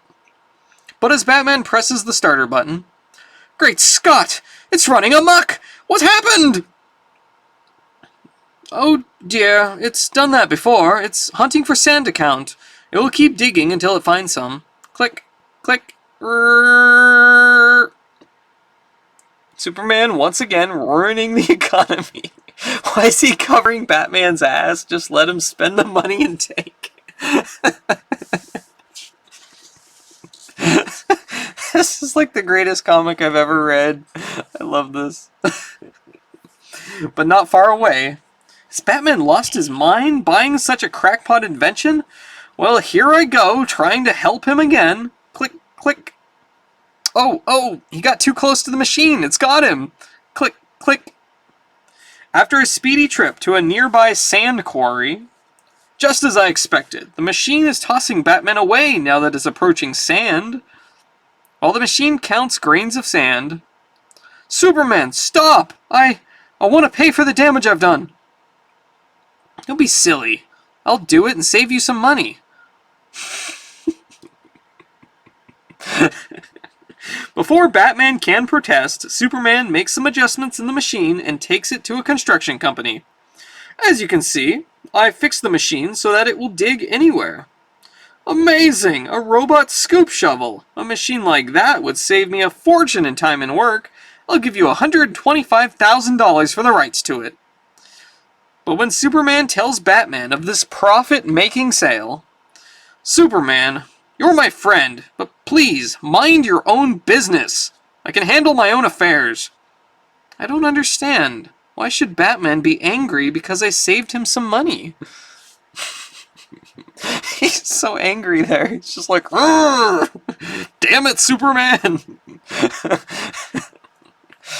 God, when is the DCU gonna adapt this story into a movie? I would pay money and go see a new DC movie if they just adapted this story. There's some bizarre commentary going on here. I don't want grimdark, angry Batman who's like bitter and troubled and he's all traumatized. I want Batman who just wants to spend money and gets angry at Superman because he keeps bailing him out. Old comics were always bizarre in some way, especially DC. Later, as Batman goes to the site of another possible purchase. Where's the man who called about selling me his trolley line? Oh, you three again. Yeah, Batman, that phone call was just bait to get you here. Now that I'm here, what do you plan about doing about it? Never bet against the Macho Man. I could totally see this being a 60s Batman TV episode. Yeah, I could see it too. That'd be awesome. Again and again, the thugs charge, only to be beaten back. No! Don't shoot! The boss doesn't want him killed. I'll handle him. Down comes a gun butt, knocking Batman unconscious. But as the bandits flee... Remember, we deliver this $1 million right to the boss, and then he pays us $2 million a few days later. Good pay for this job, eh? But that's crazy. Just as crazy as Batman trying to buy a trolley line that isn't used anymore. Well... it's a good thing I came along when I did. The coloring in the top left frame makes him look naked. In this one? Like he's just wearing shorts. Adam West Batman. I almost bought a Savage Slim Jim, but looked too thick. That was way too much Slim Jim. This is some email money scam stuff. 1 million to earn 2 million. Yeah, exactly. Relax, boys. All I want is the money that belongs to Batman. Yipe! Superman! Upon returning the cash to Batman. My money. Thanks, Superman. Thanks a lot. First, Batman is upset because I make money for him, and now he's glad because I save his money? Why? What goes on around here? It's 3 times the thickness Slim Jim. The Savage Slim Jim is girthy. It is very girthy. It is a big stick. I love the Savage sticks. They're great. Sometime later, a Herculean figure breaks into a private home. Superman. Yes, I only let your men go so they could lead me to their boss. I'm arresting you for robbery. But Superman, I wasn't going to keep the money. I intended to return it after the 4 days were up. Intended to return $1 million? But why? And why after 4 days? Talk! What's this all about? I must know what's going on with Batman. It began with a lawyer reading the will of my wealthy Uncle Carl Verrill. To my nephew Larry, I leave $100,000 in the hope that he will invest it wisely and become a man instead of a wastrel. A man instead of a wastrel? What the hell's a wastrel? Can someone look that up? This comic doesn't do anything to salvage my views on Supes. Can you snap into it, though? Yes, old Carl Verrill was an eccentric character, and his will was just like him. To my son Vincent, I leave $1 million, which he must spend in 4 days. He must invest no more than $100,000 in each purchase, and no purchase must make money, so that at the end of the 4 days, Vincent will be penniless. If this is done, Vincent will then receive $10 million. If it is not done, then the $10 million goes to my nephew, Larry. A loafer or idler. A wasteful or good-for-nothing person. Okay, that's a wastrel. Or a wastrel? You see, your father wanted you to squander $1 million and be penniless, so that when you get the 10 million, you'd respect money and invest it wisely. I understand. I'm to have one wild spree and get it out of my system forever. Very well, I'll start spending the million tomorrow. I can't snap into it, I'm not strong enough. I have to train until I'm strong as Randy Savage. But that night, Vincent had an emergency operation and asked the lawyer if Batman could substitute for him. Yes, on condition Batman does not tell anyone why he must spend the $1 million. If Batman completes the terms of the will, I'll give him $9 million for charity and keep only $1 million for myself. Vince would rather charity get the money than I. Only one thing to do. Hire thugs to steal that $1 million from Batman so he can't spend it. Then, when the 4 days are up, the $10 million will go to me. Now I understand why Batman was upset when his purchases made money, but was happy when I recovered the stolen $1 million for him. I've got to help Batman make up for lost time. Help him spend that $1 million somehow. After jailing Larry and his hirelings. But how can you help me spend the money without violating the terms of the will? When we get to my secret citadel, I want you to buy a few things. Later, in the trophy room of Superman's secret fortress of solitude. Batman, I want you to buy this souvenir of one of my cases for $100,000. You understand? Of course, you're going to sell me $1 million worth of trophies that only have a sentimental value to you. Thus, Batman soon finds himself the possessor of a pile of nondescript objects, while Superman has $1 million for charity. That's it. I'm penniless, and I don't owe you another cent. Yes, but someone else still owes you $100,000. I'm going to see that it's paid back. This goes deeper than we thought. Shortly afterwards, look, another meteor's landed at the mine we sold Batman. Maybe it's solid silver, too, like the one Batman sold to the Silver Refinery Company. Upon inspecting the meteor, look at it shine. Silver, and Batman doesn't know it's here. Well, we're not going to tell him. Batman thinks this land is worthless now. He'll be glad to sell it back for the $100,000 he gave us. Later, after the sale has been made, here's your $100,000, Superman. Now I'm really penniless. And those two crooks will be too. They don't know I only coated the outside of that boulder with silver before I threw it down to Earth. And 1 week later, gosh, Batman, look at that keen bike. Boy, would I like that for my birthday. I should say not. I haven't gotten money to throw away. What do you think I am, a millionaire? Haha. The end. He won't even buy Robin a bike. This story is insane. Look at them newfangled Tootsie Rolls. Oh my gosh. That was the greatest comic story I've ever read. Well, maybe second greatest. There is one Batman Superman story that I think might beat this, but that's pretty damn close.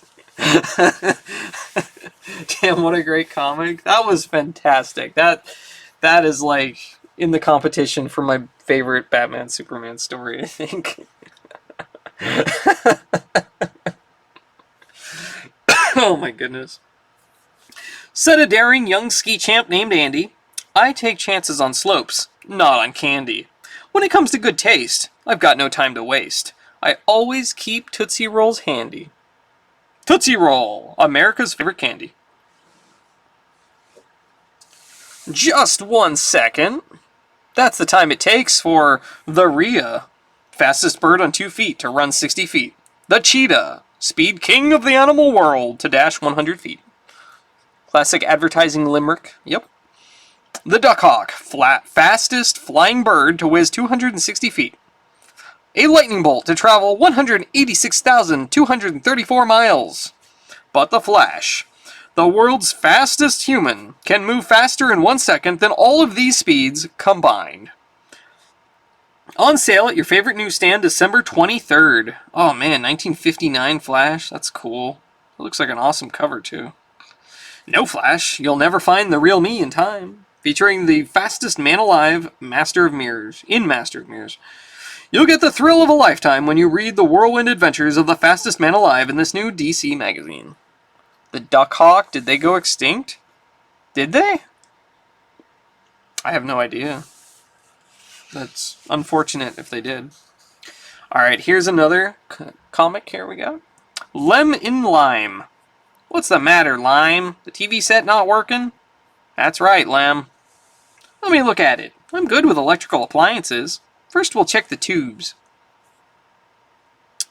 They're okay, but I'll take the set apart to check on everything else. Later. I put everything back, but it still won't play. Maybe something's wrong with the aerial on the roof. I'll check it. The fastest bird today is the peregrine falcon. Oh, okay. My luck. It looks like rain. Nothing wrong here. The lead wire isn't broken. I'll go down and check the set again. Gosh, I'm soaked. Look, Lem, I got it to play. The plug was out of its socket. The end. Oh, look, they're watching Rawhide. Peregrine falcon is a duck hawk, no? Oh, maybe. Very, very funny story, though. I don't know. I don't know. I'm not smart. The Green Arrow. Oh, I guess we get a Green Arrow story in here? Weird. Alright, sure. A unique weapon is unveiled by the underworld. Lenses. Lenses that burn. Lenses that distort. Lenses that dazzle even the Green Arrow and Speedy as they try to halt the crimes under glass. Look, Green Arrow, behind that lens, giants! And we're in trouble, unless we can bring them down to size. Classic buffoonery. Unnoticed atop a roof. One afternoon, 3 men set up a large lens. All set, the boys downstairs are waiting. Just a giant magnifying glass. Okay, get things going. As they angle the giant magnifier to catch the sunlight, now you'll see the fun in just about a minute or two. I remember when society was brought to an end due to lenses. 1959 humor, oh my god. Inside the window below, the concentrated beam strikes a safe. As 2 men come racing in. It worked! The heat was so terrific it burned right through the safe's door. Clang, clang, clang. Yeah, but I also set off a burglar alarm. We'd better hurry. Well, yeah, giant magnifying glass, that's dangerous. Within seconds, at the mansion of wealthy Oliver Queen and his young ward, Roy Harper. The Arrow signal, Oliver. Police headquarters, call for Green Arrow and Speedy. Let's go, Roy. Into our costumes. In their colorful crime-fighting garb, the 2 speed swiftly to the scene of the crime. The fastest way up is with the Arrow car's catapult. Just catapulting themselves. And when they land safely on the rooftop, the crooks are escaping by helicopter. Not yet. Twing, twing.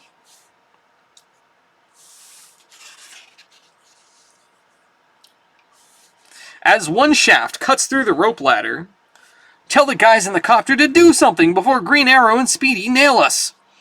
A 3rd arrow strikes the satchel of loot, and yow! There goes the money from the safe! But from the helicopter, more lenses come into play. Oh my god, that's a lot of lenses. Just got these little arms that come out of the helicopter, and they just have different magnifying glasses. Look, Green Arrow! The copter seems to have broken into pieces. Another stunt with lenses. There's no solid target to aim at. By the time Green Arrow and Speedy can overcome the illusion, they lowered a 2nd rope ladder. All of them escaped. Well, at least we can return the stolen money. They sure produced a weapon which crime lands never used before. Yes, and I wonder what other trick lenses they've got up their sleeves. The answer comes the following day as an armored car pulls up in front of a jewelry store. Bantier Jewelry. It's a hell of an armored car. Look at that thing. It's like a tank. At that moment, workmen above began lowering a sheet of plate glass. That's workmen and plate glass. And timed with the lowering of the glass, two figures move out from a doorway. Okay, Petey, let's go. Get your mask ready. This should cause a nice little panic. Yeah, and bring us plenty of loot, too. Abruptly, a fantastic sight greets the astounded guards. Yo! Giant creatures!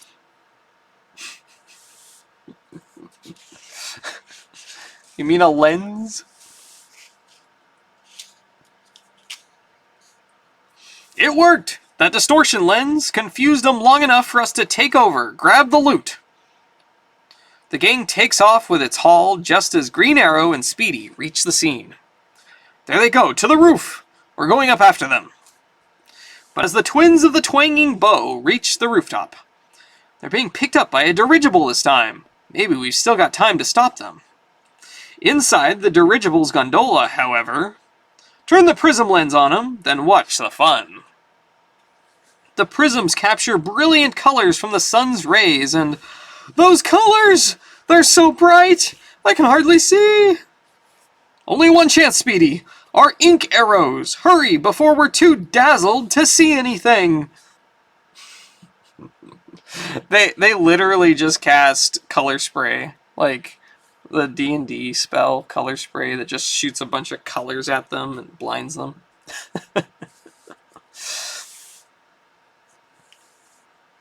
Twang, twang! Fire away! At once, the big lens is blotted out.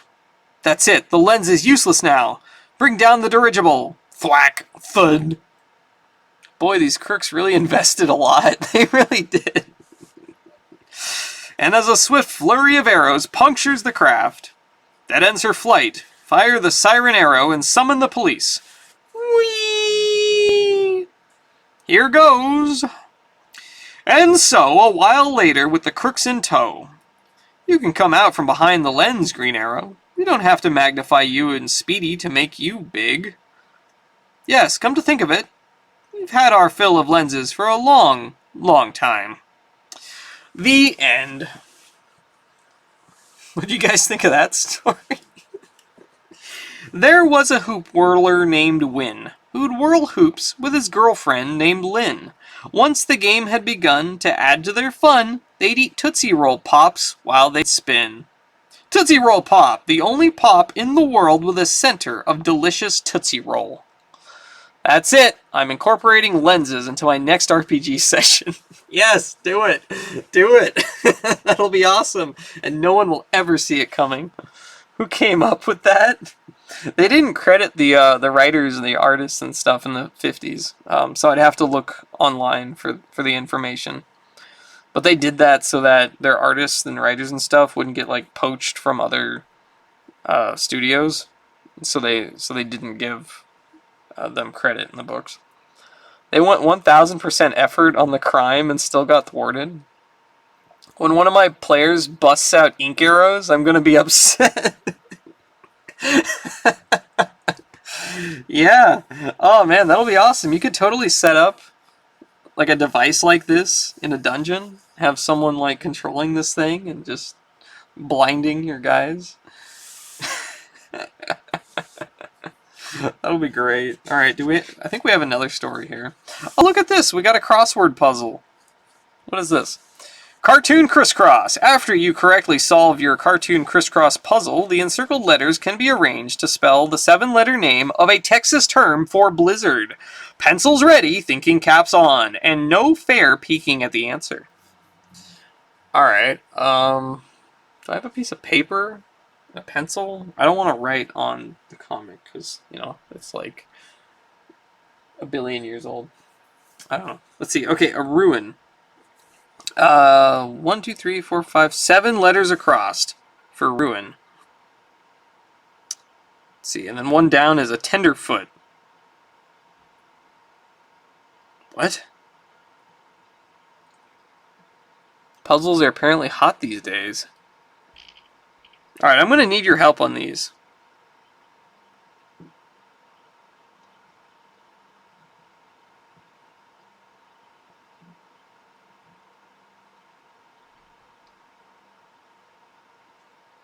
This is too hard. All right, a baseball verb, 6 across. A baseball verb?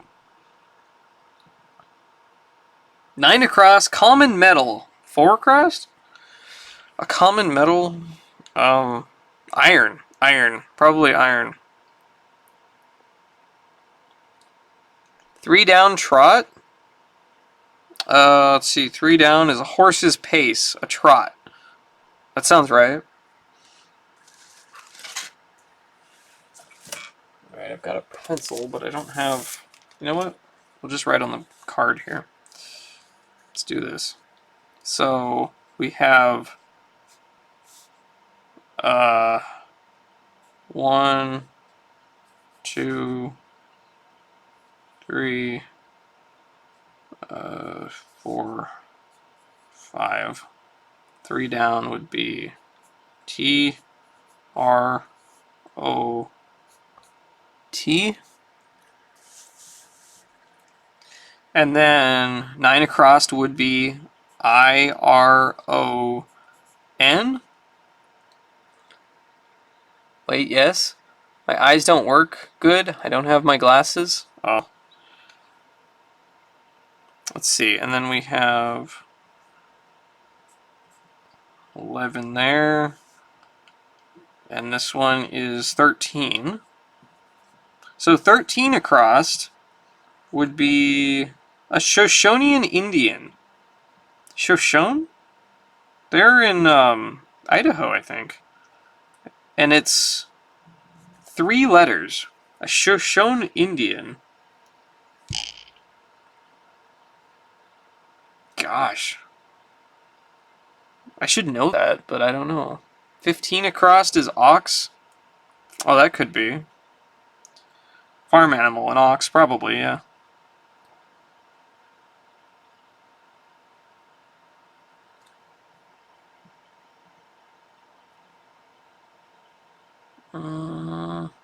Oh, wait, 13 is over here.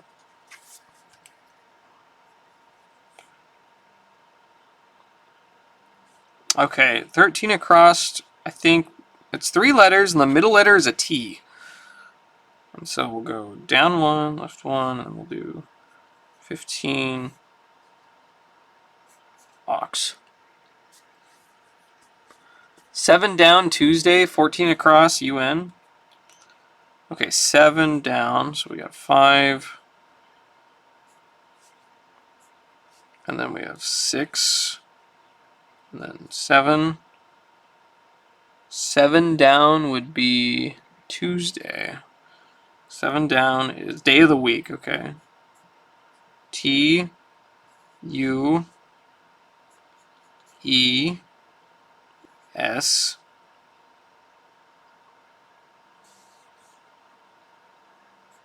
D, A, Y. And then 14 across. Where's 14 across? Oh, okay, that's there. So 6. And then we have 10. And then 12 right there. And then 14 right there. And then 19 right there. So 14 would be U, N. 16 across is pet. 16 across would be right under here. We got ox. And then 16, 17, and then 18 right there. Pet. P, E, T. 2 down might be Sue. Okay. 17 down is attic.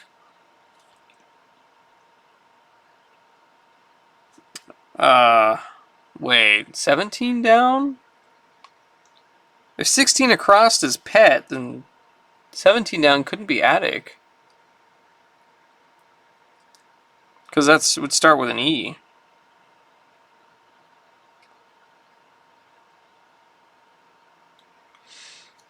Let's see. 2 down could be Sue. You're right. I think that is right. An Indian tribe, yes. S-I-O-U-X. There we go. Oh, Pat. Pat.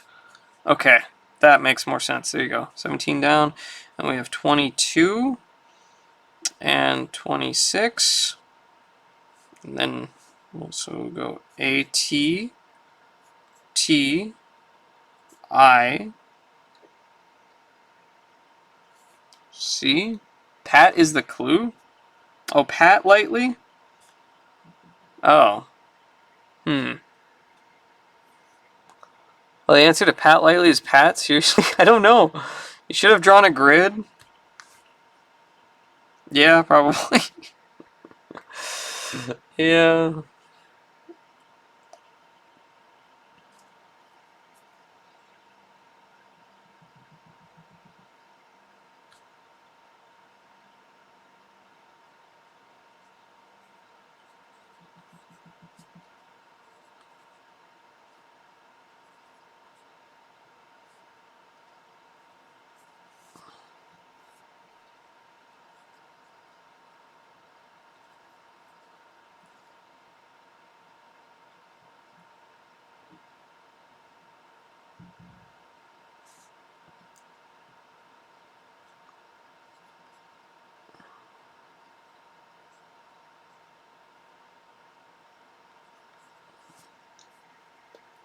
$18 down, Burrow.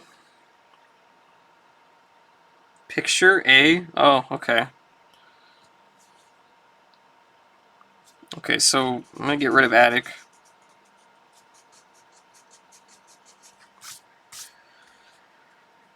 So if 18 down is Burrow, B-U-R-R-O,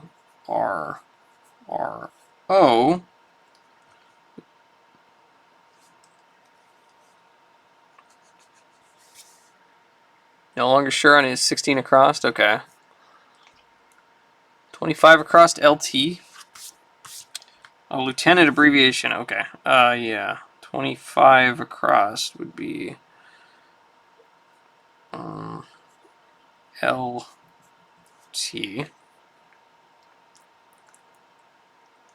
And 28 across, boy's nickname, Junior? Maybe? Maybe? I don't know. But would be LJ. 25 down. A lariat? I don't know. I've never seen someone do a crossword puzzle on a separate piece of paper. 31 across, salt.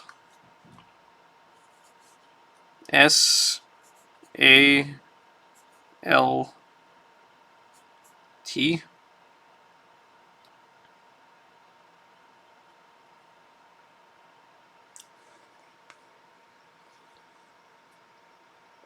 Can't tell what D in the picture is. I have no idea. Looks like a bundle of ropes or something.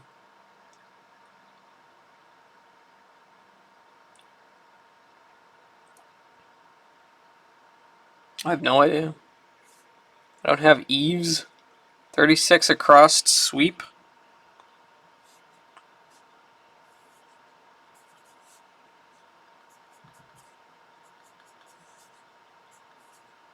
Sweep, okay.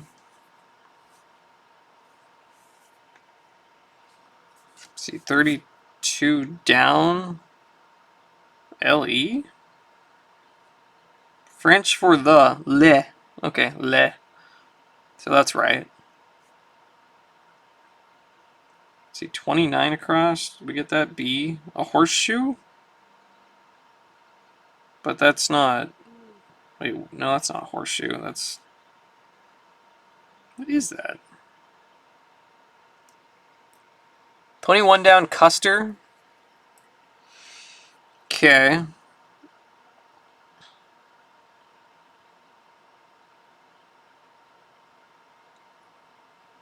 Um.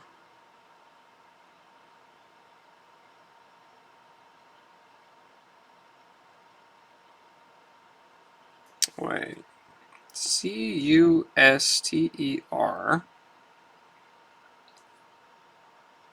And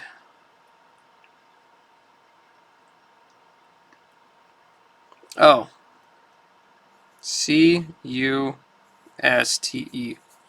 There we go.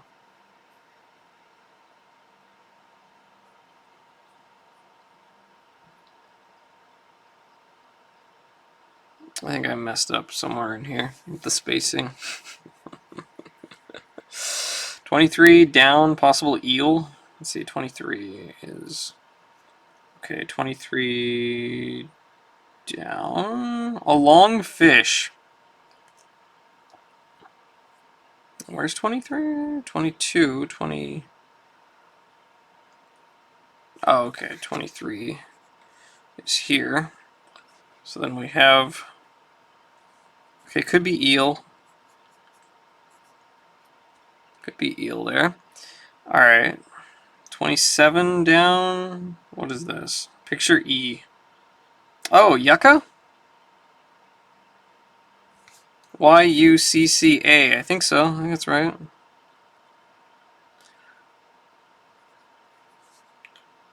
Y-U-C-C-A. Looks like yuccas. Maybe. I don't know. We'll see. Sweep. What is this? Sweep.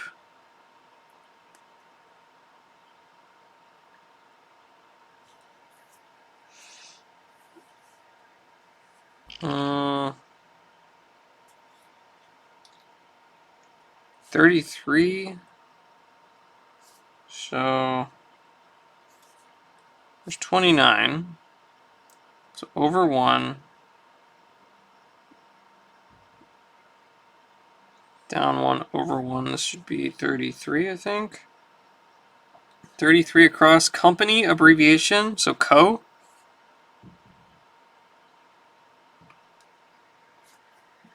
Picture E is yucca, so 27 down. Okay. Wait, that doesn't work with Oklahoma. Sweep is self-contained. You have some crooked rows. Okay. Okay, sorry.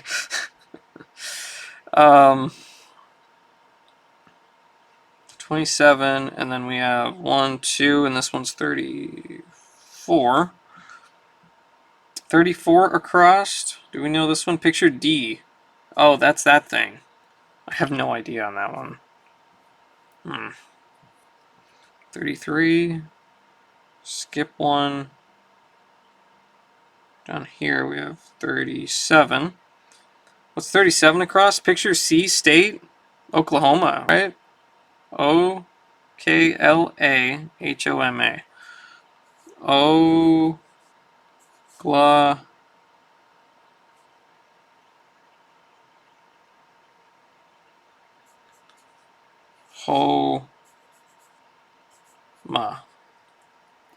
Okay. And then 35 down would be projection on a wheel. 3 letters, ends in M. Projection on a wheel? This really makes me want to complete my old man transformation and just do crosswords. Okay, he told me 37 across. Okay. Rim? Maybe? Would it be rim? Projection on a wheel.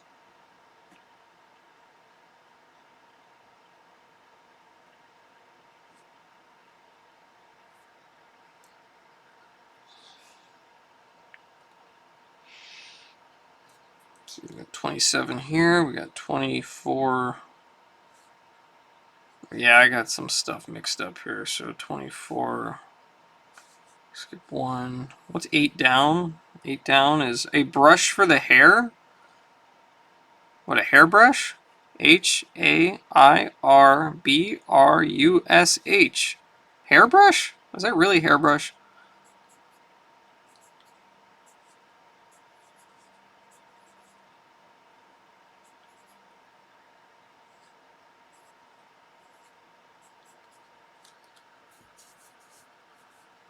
I guess. 19, and then 20 and 24. Okay, 20 is right next to 19, and 24 is right below that. So, Lake, what do Texans call a blizzard? This is worse than the Lone Star bottle caps.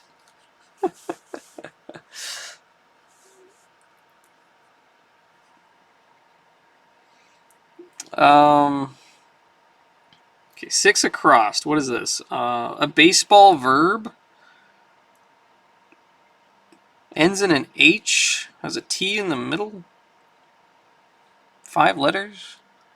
It beats me. We call them blizzards around here. 10 across is 2 letters. Soldiers slang abbreviation. 2 letters? What? 12 across is a net. 14 across is UN. What's 10 down? African antelope? Oh, like a, oh, what's that called? It ends in a U, I think? Pitch or catch? You said it's catch? Okay. What's 6 down? Musical instrument?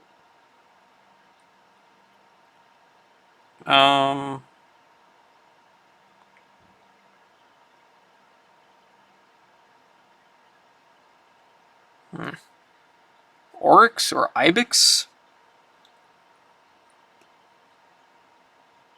But if 14 is UN, then it ends in a U.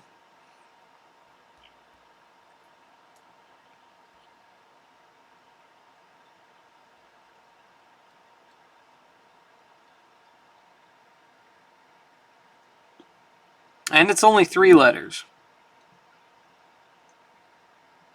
GNU? Is that a real word?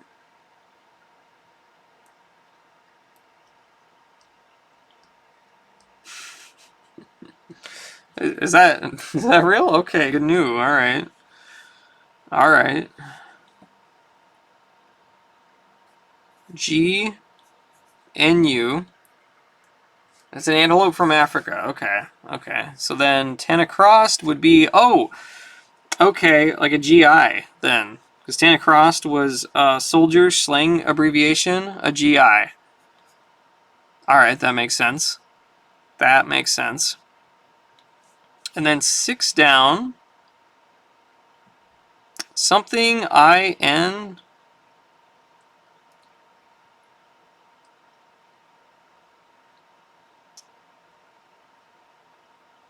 Wait, I think I mixed these up. 19 should be... No? Oh, maybe not. No, it's fine. It's fine. It's fine. Never mind. P... Is it piano? 6 down. PIANO. Piano. Yeah. GI. 12 across is a net. Has NA. Yes, piano. 6 down could be piano or sitar. CIT.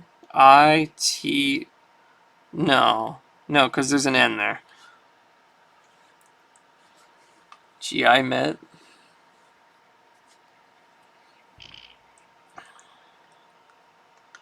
Let's see, 19 across. What's that one? Strange. Odd? I guess odd, maybe? It's 3 letters.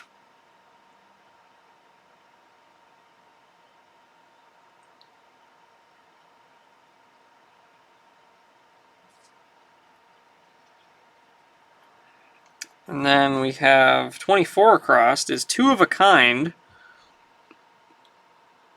I have no idea. 20 down is a displaced person abbreviation, 2 letters.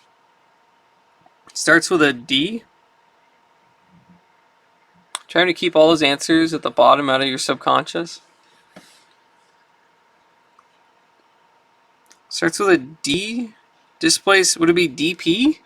Displaced person? I don't know. D's nuts?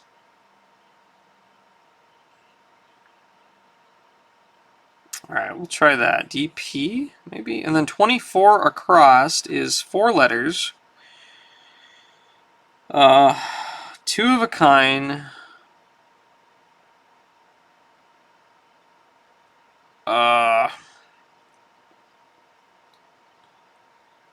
A pair.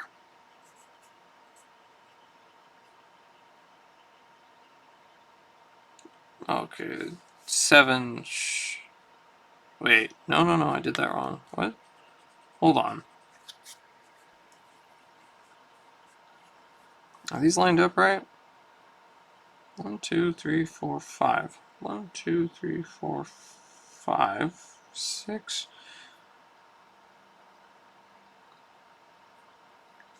Oh, I see.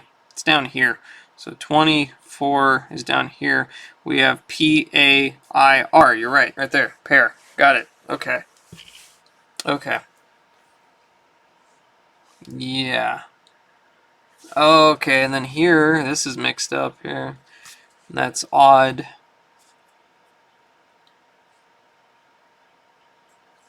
So that fits with odd there.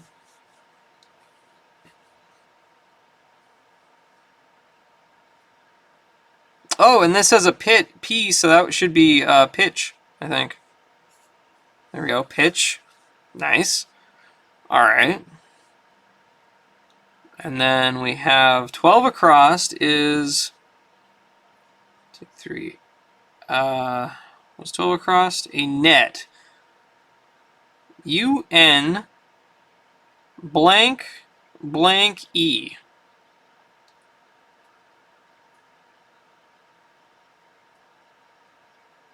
Or not UN.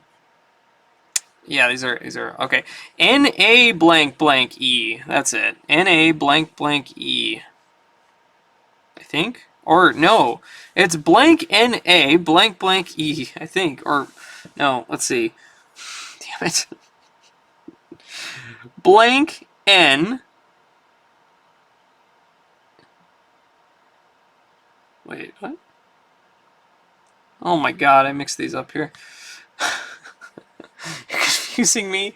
A snare? A snare. It's a snare. Okay. Okay. Got it. Yes, thank you. Thank you, Indie Dev Guy. It is a snare. Alright. Gosh. Yeah, so... Alright, this is O down here. That's 19. There we go. That's a little bit closer to what it should be. Okay. Okay. Okay, 34 across. What is this? Picture D. I still don't know what that is. It starts with a C. Ends with an H. I have no idea. 35 down. Ends in an M. And it's a projection on a wheel. Crossword by hand with no grid is maximum difficulty. Oh, man. Let's see, did I get 29 across yet? I don't know. Let's see, 26 should be above 29, so that's... Okay. What's 29 across? Picture B. Oh, I still don't know what that is. Starts with an S. And... Where's 30? There's 27, down 1, 30 there. RLU? 30 down is a Greek letter?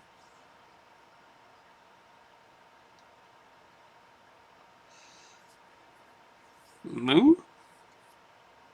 I don't know. 29 across. Picture B. Could be pi, maybe. I like Astro's rim for 35 down. Rim. Okay. Rim.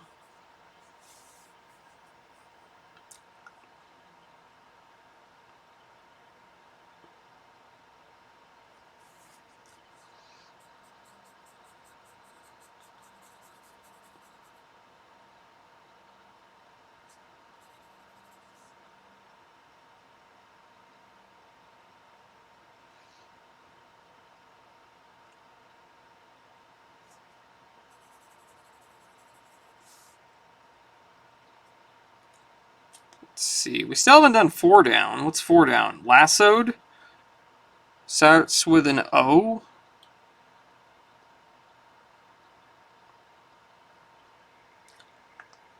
Picture B looks like a stirrup.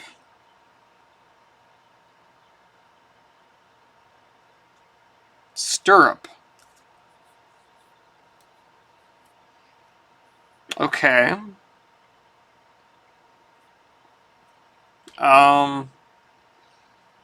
30. We don't know what that is. 23 down was long fish, which maybe is not eel. Might not be eel. But I like stirrup. So we have S.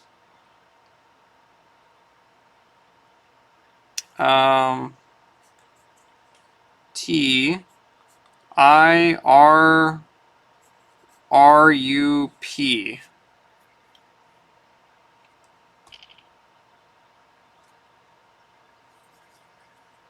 I have this at an odd angle here.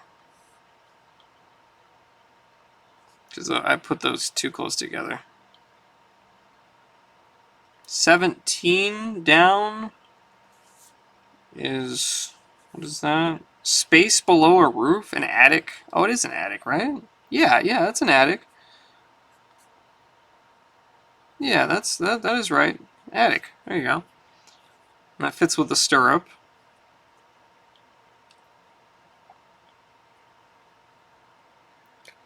God, it's so crooked. I know it is. I'm sorry. Gar, our long fish? Gar, okay.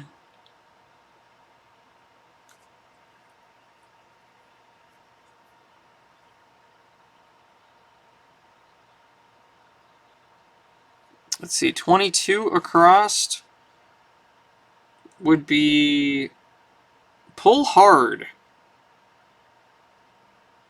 Pull hard.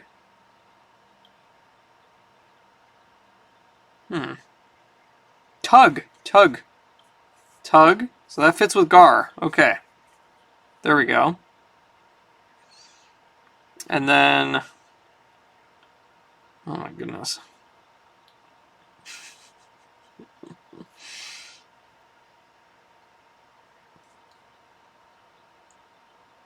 Okay, below 19. Left of 19. Left of 14.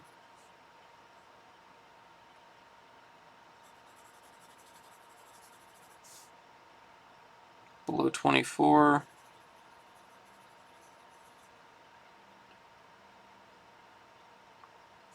Below here. Right here. And then right here? Is that right? Yeah, that's right.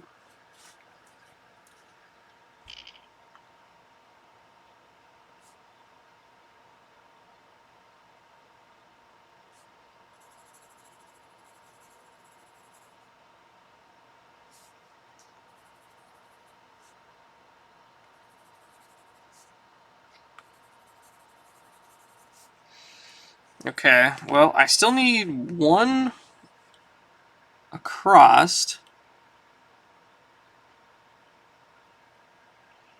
which would be a ruin. Tug. And one down, which is a tenderfoot. I don't know what that is. Think your feet hurt? It's 5 down. Lying atop of? Lying atop of. It ends in an N, I think? Yeah.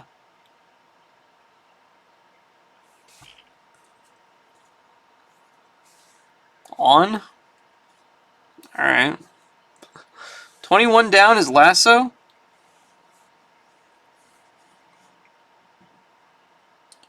21, where's 21 on my thing?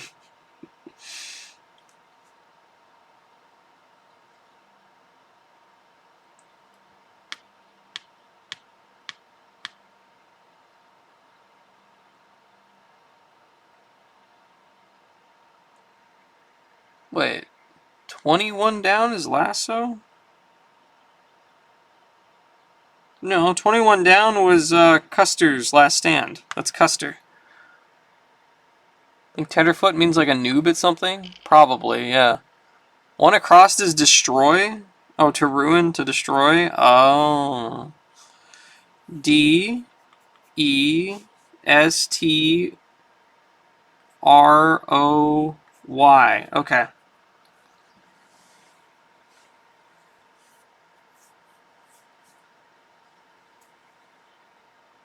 One across is Destroy. Soury. Soury. Okay, so one down is a Tenderfoot, starts with D.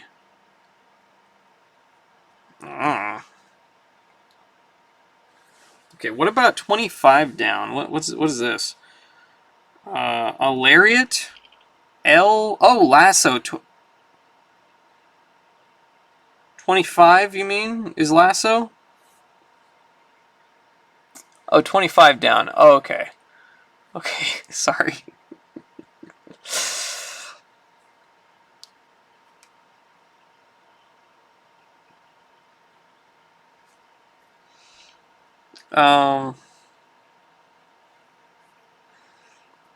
Okay. Okay. Oh god, this whole section on the left side is wonky. Okay, so I need 34. What's 34 down CCA? Is that right? 34. Wait, what? Oh, 27 down. Oh, yucca. Right. Okay. Yeah. Okay. That fits. 34 across. Picture D. Whatever picture D is. I have no clue. Starts with a C. And,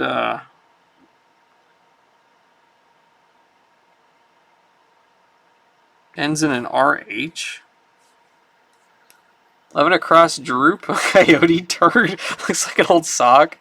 Okay, 11 across. Droop. Let's see, 11 across would be hang down. I could see that, yeah. 11, D. R-O-O-P. Okay. And then 4 down.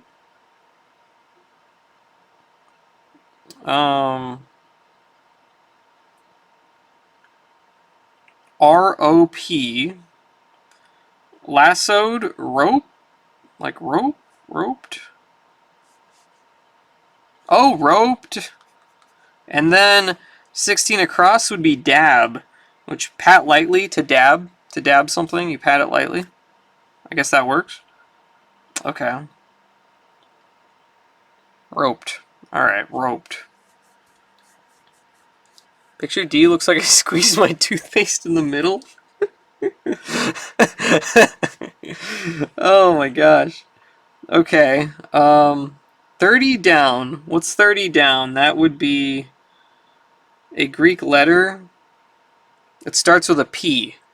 Oh, it could be pi. Yeah. So CI, we got CI blank RH. CI blank RH. Pi was correct? Okay.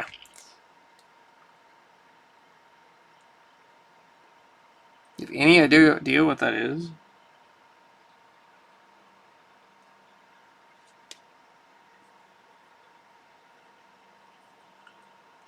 CI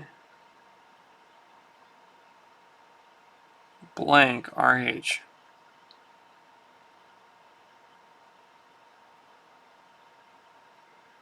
Unless RH doesn't sound right. Yeah, I don't think rim. That rim doesn't seem right to me. 35 down. Projection on a wheel.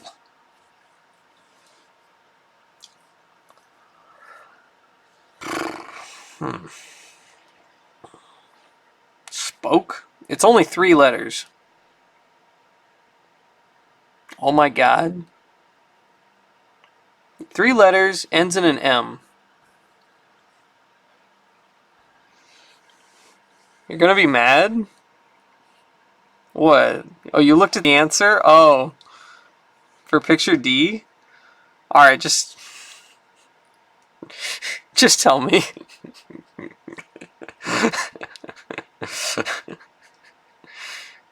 You're right about squeezing your toothpaste?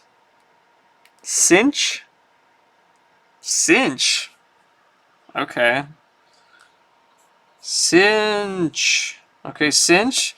Okay, C blank M? Projection on a wheel?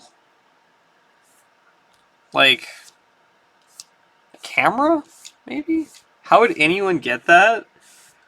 I have no idea.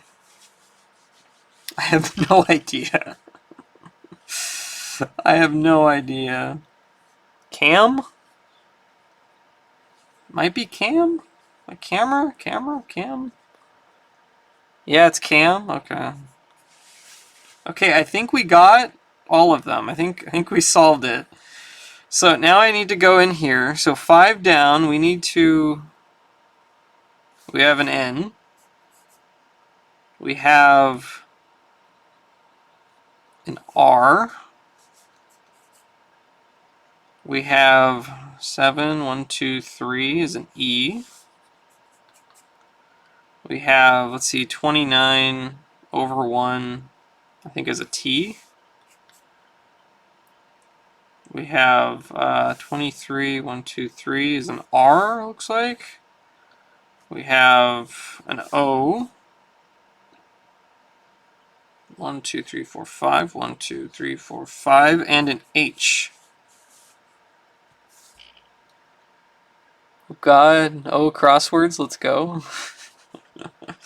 Okay, so now, so what does it say here? A Texas term for a blizzard can be arranged to spell the 7-letter name. HN Retro?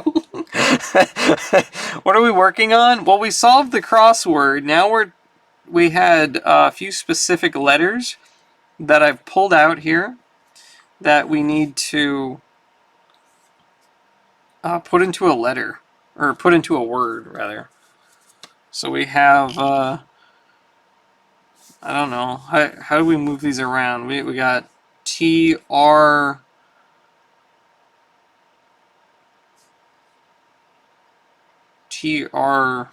wait, what?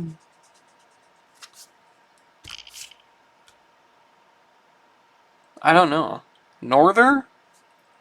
Norther. Yeah, that works. A norther. Norther.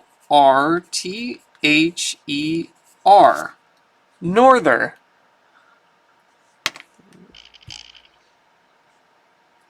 Oh, yep, right there. I think it says norther. Norther sounds like a legit answer. Yeah. Okay. Wow. Look at that. We solved 1959 crossword puzzle. Yay.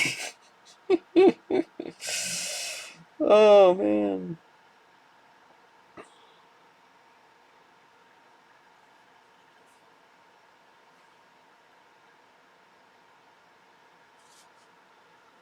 Wait, did we do 15 down? I don't know if we did 15 down. A farm animal, ox, and then a desperado. Also, cowboy's word for a spoiled horse. 15 down would be OTAW. Yeah, we didn't get 15 down. I don't think. I never called a blizzard a norther. Wait, maybe if I was in the 1950s? Only we had some Texans in here. I was wondering about that one. Hmm.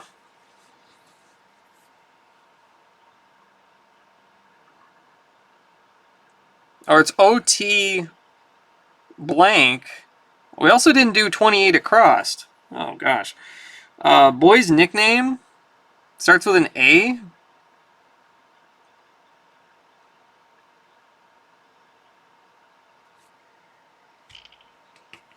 So it's O blank T blank AW.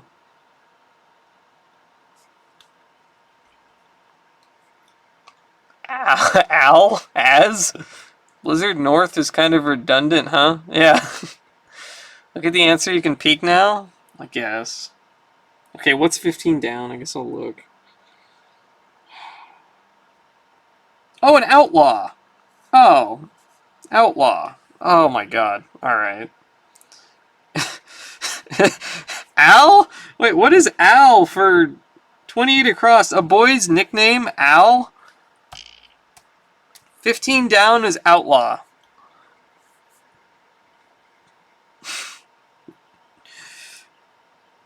Well, 28 across is 2 letters. O-U-T-L. Al. Short for Albert. But why is it a boy's nickname? Al? They're calling kids Al in the 50s? Alright, sure. Al and Bill? Okay, is that all of them? I think we got all of them this time. Yeah. Well, there you go. We solved the puzzle. And now,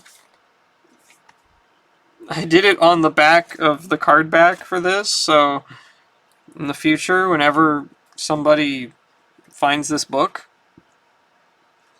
they're going to look at this and be like, oh, someone did the puzzle. GG. There we go. What date did we do this? Let me write it down. We finished it at 7:02 p.m. MST on Sunday, December 10, 2023. There we go. Alright. Okay, let's read the last story in this book. There you go. Don't forget AD. Yeah, AD. The Magic Card. Someone say Magic Card? I've got Magic Cards. See, right here, I've got... See, look, there's Magic Cards. I've got some Magic Cards. Initial it.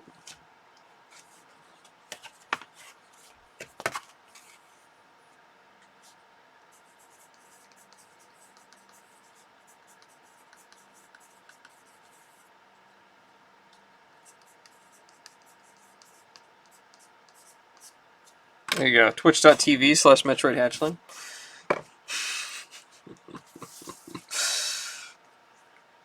Magic cards, look. Yeah, there we go. The magic card. You need a notary?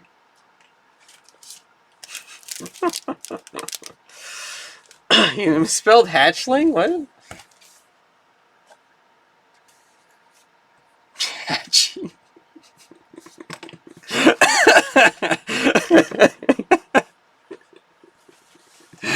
Oops. Alright. Okay, what is this underneath our cartoon crisscross? Statement required by the Act of August 24th, 1912, as amended by the Acts of March 3rd, 1933, and July 2nd, 1946, Title 39, West United States Code, Section 233, showing the ownership, management, and circulation of World's Finest Comics, published 8 times yearly at Sparta, Illinois for October 1st, 1958. The names and addresses of the publisher, editor, managing editor, and business manager are Publisher, National Comics Publications, Incorporated, Editor F.W. Ellsworth, Managing Editor Nunn, Business Manager L.S. Leibowitz, all at 575 Lexington Avenue, New York, 22, New York. Got a whole bunch of legal stuff here. And we get a shout out for WrestleMania 4, Intercontinental World Champion, Macho Man Randy Savage.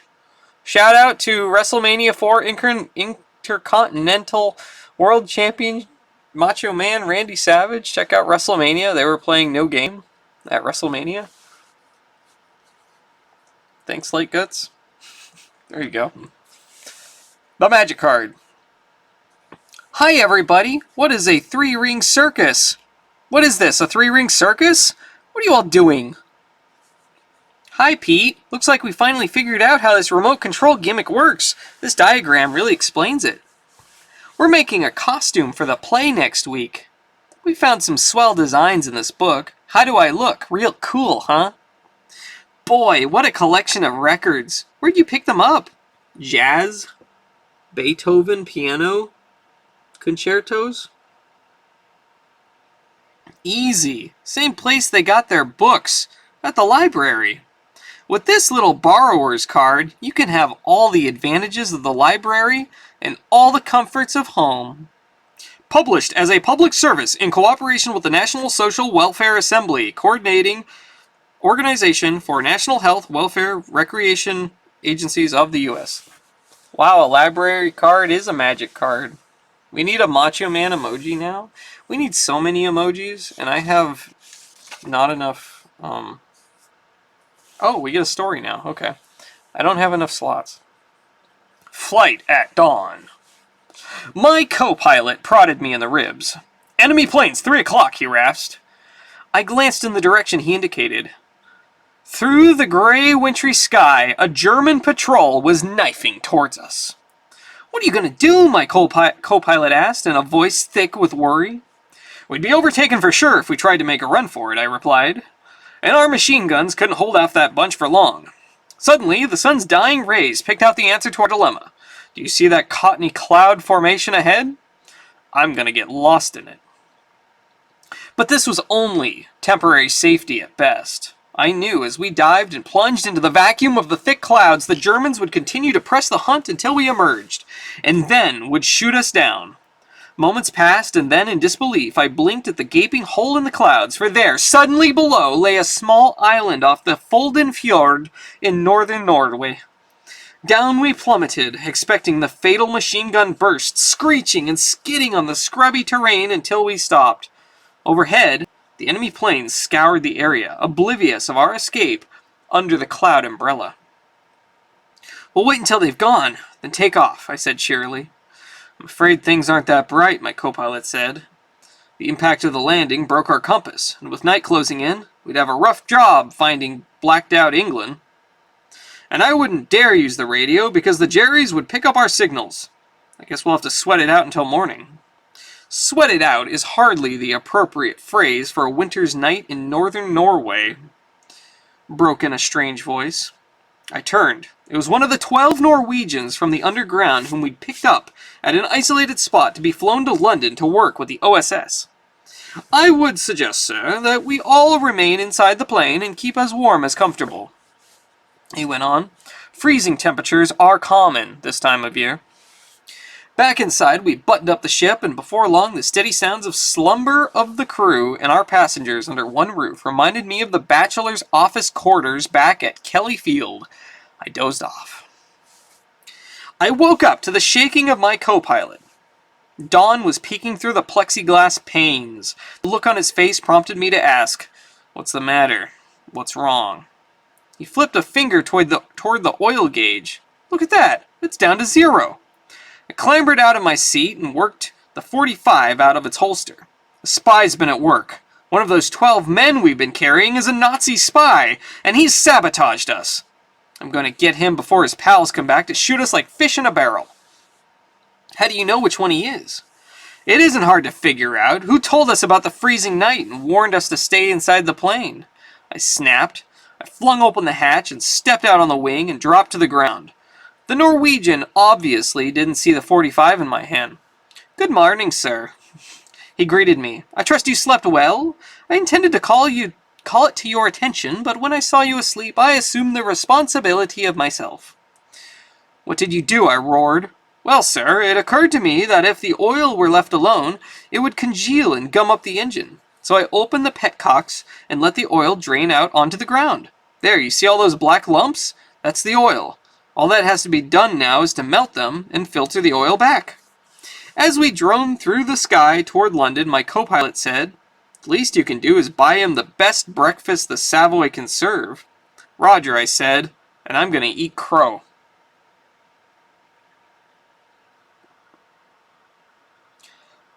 There you go. There's a little story. What do you think? Tomahawk, wanted. Locked within Tomahawk's mind were the images of many rough, tough frontier criminals, and artist Dalton Daub journeyed into the wilderness to sketch these images for all the populace to see. Little did he realize that he himself had become the target of an outlaw trio already entered in the Frontier Rogues Gallery. Wait, that's the end of the story? Yes. Yes, it is. Yes, it is.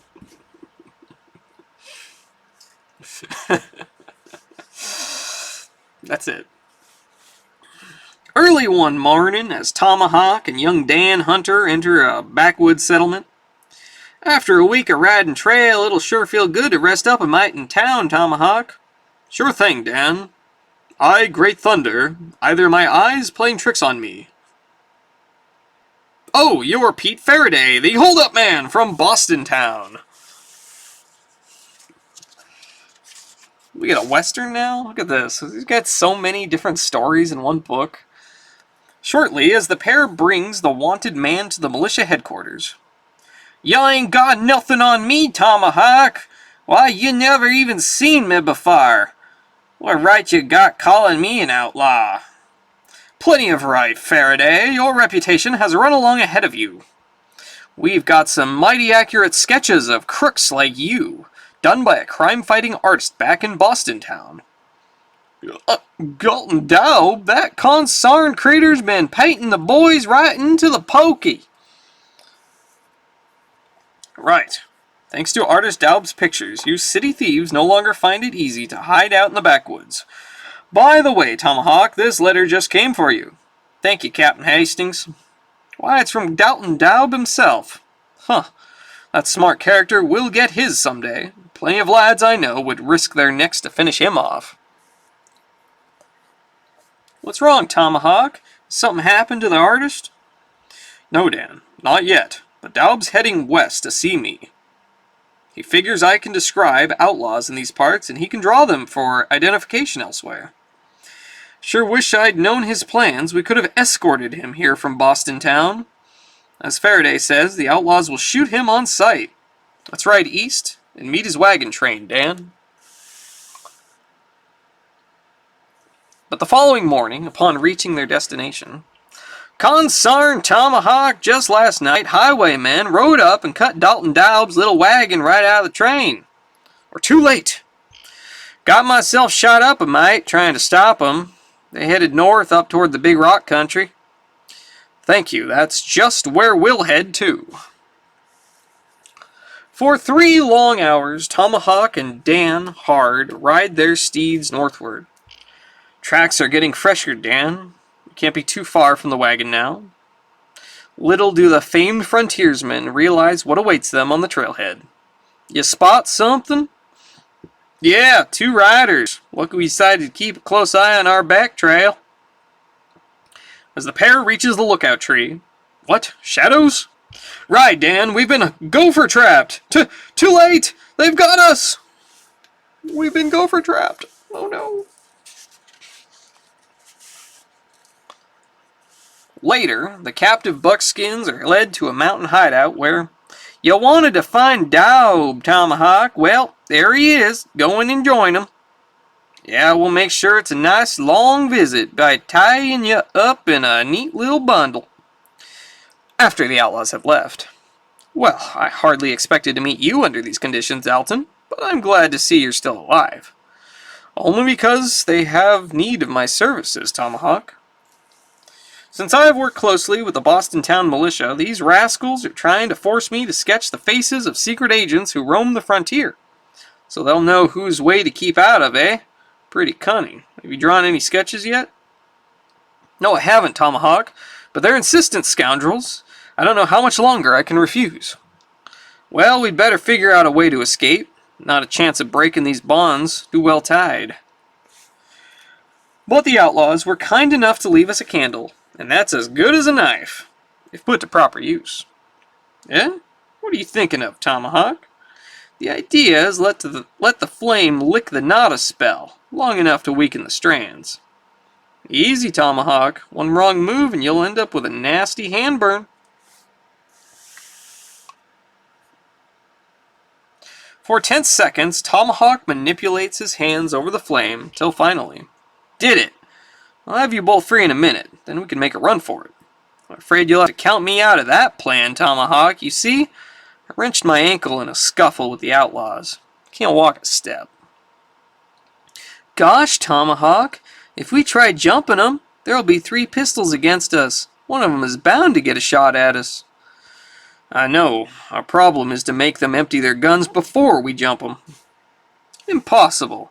I insist you both make good for your escape. It's foolhardy to remain in this danger just because of me. No, Dalton, that isn't the way we do things. What's more, your sketch kit gives me an idea. I'm afraid you'll find nothing in there but crayons, Tomahawk. Hardly an escape tool. You might be wrong. Now we're going to put your art to the test, Dalton. Do just as I say. Later, when the outlaw trio re-enters the barn. Okay, artist, this is your last chance. Sketch those secret militia agents or... Reach! We've got the drop on you! It's the 3 of them! They broke loose! Open up! The artist drew the pictures of them on the wall. The power of art. Yes, they're shooting the wall. Next instant, from up above. Ha-ha! Your plan worked to perfection, Tomahawk. The blighters discharged their weapons on my life-size sketches. No doubt there'll be no trouble at all without their pistols. Yo! Alright, lad, let's put these 2 away and head back to the fort. It'll be a pleasure, Tomahawk. And so, later that day, back at the militia headquarters, well, I don't expect these 3 wanted posters will be needing any more, eh, gentlemen? Not for quite a few years, I reckon, Mr. Dowd. The end. Hello, Celery Man. What do you guys think of that one? That was kind of funny. The power of art. A captain came in on the tide, and an atom-powered sub called the Glide. When asked if his ship had a rough trip, smooth as Tootsie Roll fudge, he replied. Read to me while I laundry. Okay. 1 cent. Look at that. 1 cent for a Tootsie Roll fudge. 1 cent, you guys. 1 whole penny.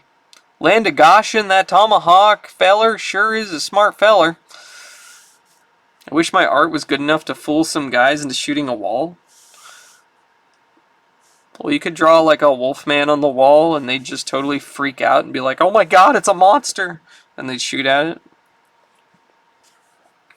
Odd news items. Before 1870, newspapers were not equipped with folding devices, obliging carrier boys to fold the papers themselves. During the gold rush days of the last century, yes, the last century, a few Eastern newspapers issued special California editions to meet the demands of news-hungry immigrants. We'll soon know what's happening back home. Here comes the ship carrying the New York Herald. In 1848, the state of Virginia collected $355 from a tax levied on newspapers. Don't forget to collect the tax on every paper you sell. The last century, yeah. In 1884, when The Sun was the only New York paper that refused to accept unsold newspaper returns, boys collected the other papers from refuse piles and sold them back to newspaper publishers. Wow. Though the War of 1812 ended on Saturday, the American public didn't learn the news till the following Monday because no extras were published in those days and Sunday editions were frowned upon. I just got this message that the war is over, the biggest news story of the year, and I can't publish it.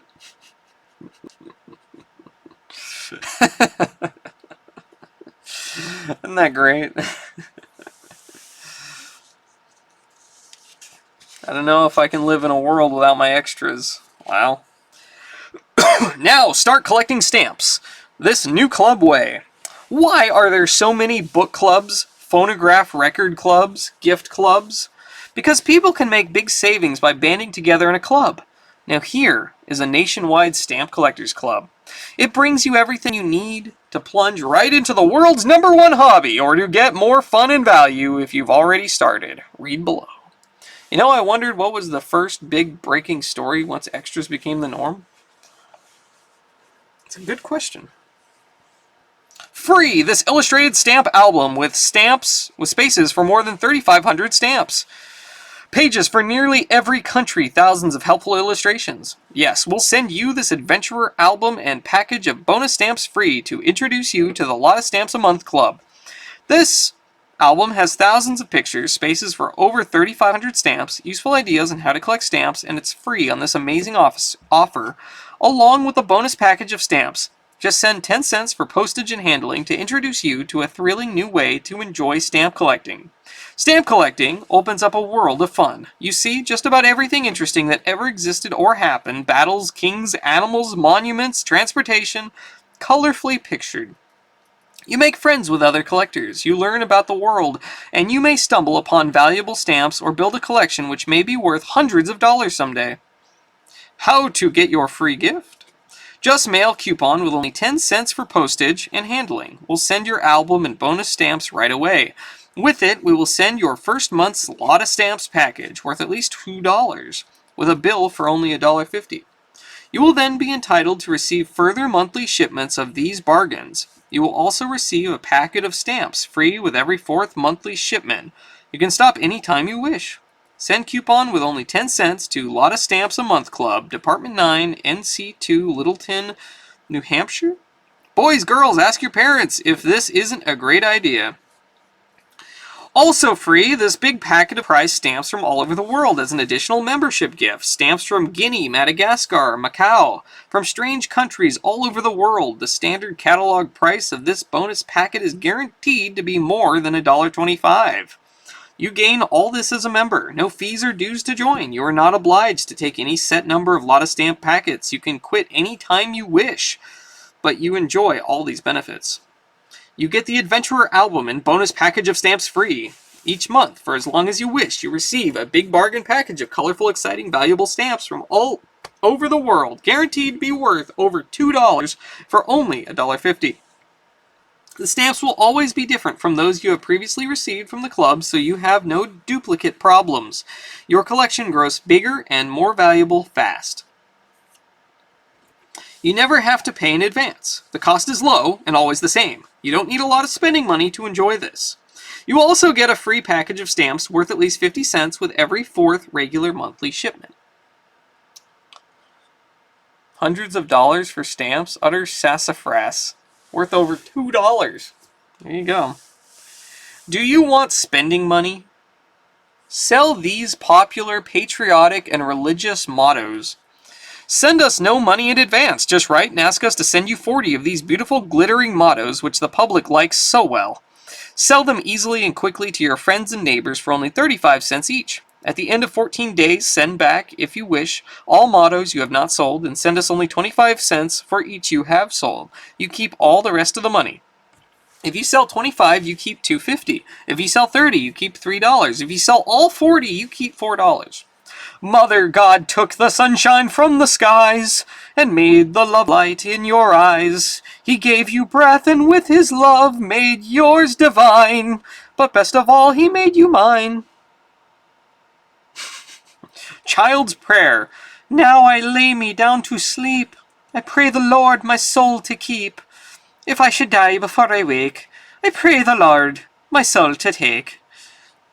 The Way of the Cross, something home. Love one another as I have loved you. God bless our home. Write for complete details to Stevens Credit Sales Department, NL Box 1004, Nashville, Tennessee. Pyramid schemes for kids, yay! Why are these all in an accent? Can you imagine selling that to 40 people? I don't know. The accent just kind of came out.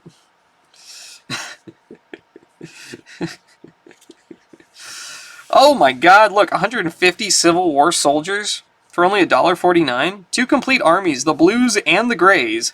Each piece of molded plastic, each on its own base, measuring up to 4 inches. Each gun box contains 30 cavalrymen, 30 infantrymen, 18 sharpshooters, 6 scouts, 6 officers, 18 field cannons, 6 Gatling machine guns, 6 coast mortars, 6 sergeants, 3 monitor ships, 6 hospital nurses, 6 hospital wagons, 6 buglers, and 3 Merrimack ships. Rush the Civil War soldiers to me! Religious Met is Irish for some reason.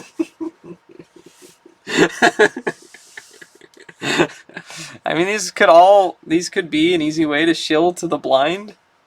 Yeah, maybe. I'm craving cereal. Oh, eat some cereal, lad. Gotta eat the cereal. And I love those things. My dad had 3 boxes of soldiers he used to play with. That's awesome. That is awesome. Alright, well, you guys, that was one of the greatest comics I've ever read, and now I really want to hunt down more 1950s World's Finest, because it's fantastic. It's fantastic. It was like the best thing I ever read. Just about. Batman Super Spending Spree? Yeah, it was great. It was fantastic. Batman was just spending money like crazy, and he got pissed off whenever he'd make money from his purchase, and Superman was like covering his back, and every time he made a bad purchase, Superman was like, oh, okay, let me just like go to the asteroid belt and get an asteroid made of silver and stick it on your worthless land that you just bought so that you'll make some money. That was a good one. Batman is the 1%. They were comic book ad soldiers? That's awesome. That's awesome. Yeah, I definitely need to try to hunt down more of these World's Finest from like the 50s. These are great. Actually, I do have I think issue 110, which I haven't read on stream, but is in my comic box. Imagine what a slicer asteroid would weigh. I wonder if you bought those stamps, would any of them hold value now? Possibly. I don't know anything about stamp collecting. I know it's still a thing. I know there's still stamps that are very valuable.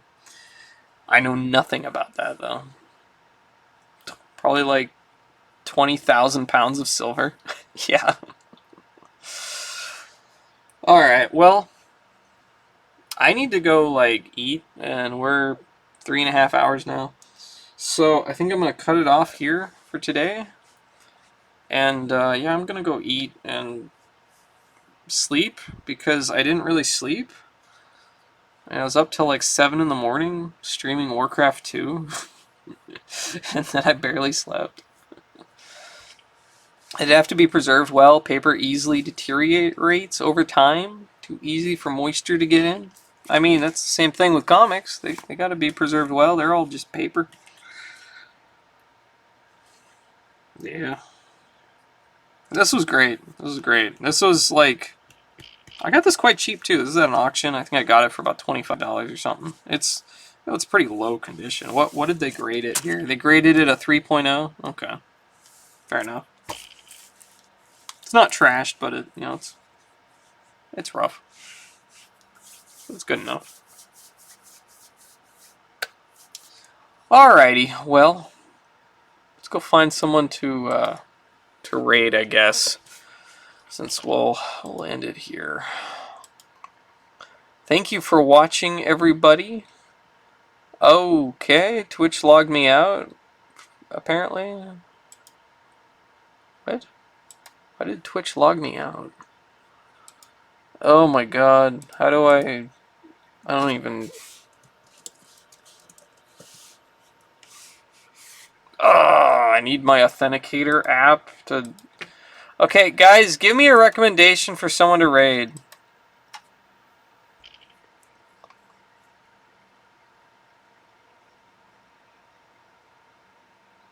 was mad I just missed, grabbed an Archie Meets the Punisher comic. Oh my god, I want to read those. There's like, I think 2 of them. At least 2. But that Archie Meets the Punisher, yeah. Yeah, I really want to read those. They sound very amusing. Alright guys, give me a channel name. Someone to raid. Nicholas oh, okay. Alright, we'll go Nicholas Petrus then, if he's still doing Doom. He might be still doing Doom. He might. Now I got someone who's playing Lufia too. Alright, well let me see if Nicholas is still on. Yes, he's still live. Alright, let's go raid Nicholas. Alright, goodbye everybody. Thank you for watching. Thank you for hanging out. I hope you enjoyed it. I'll be back tomorrow with more Warcraft 2. Guten Tag. Have a good Earth rotation. And moon rotation as well.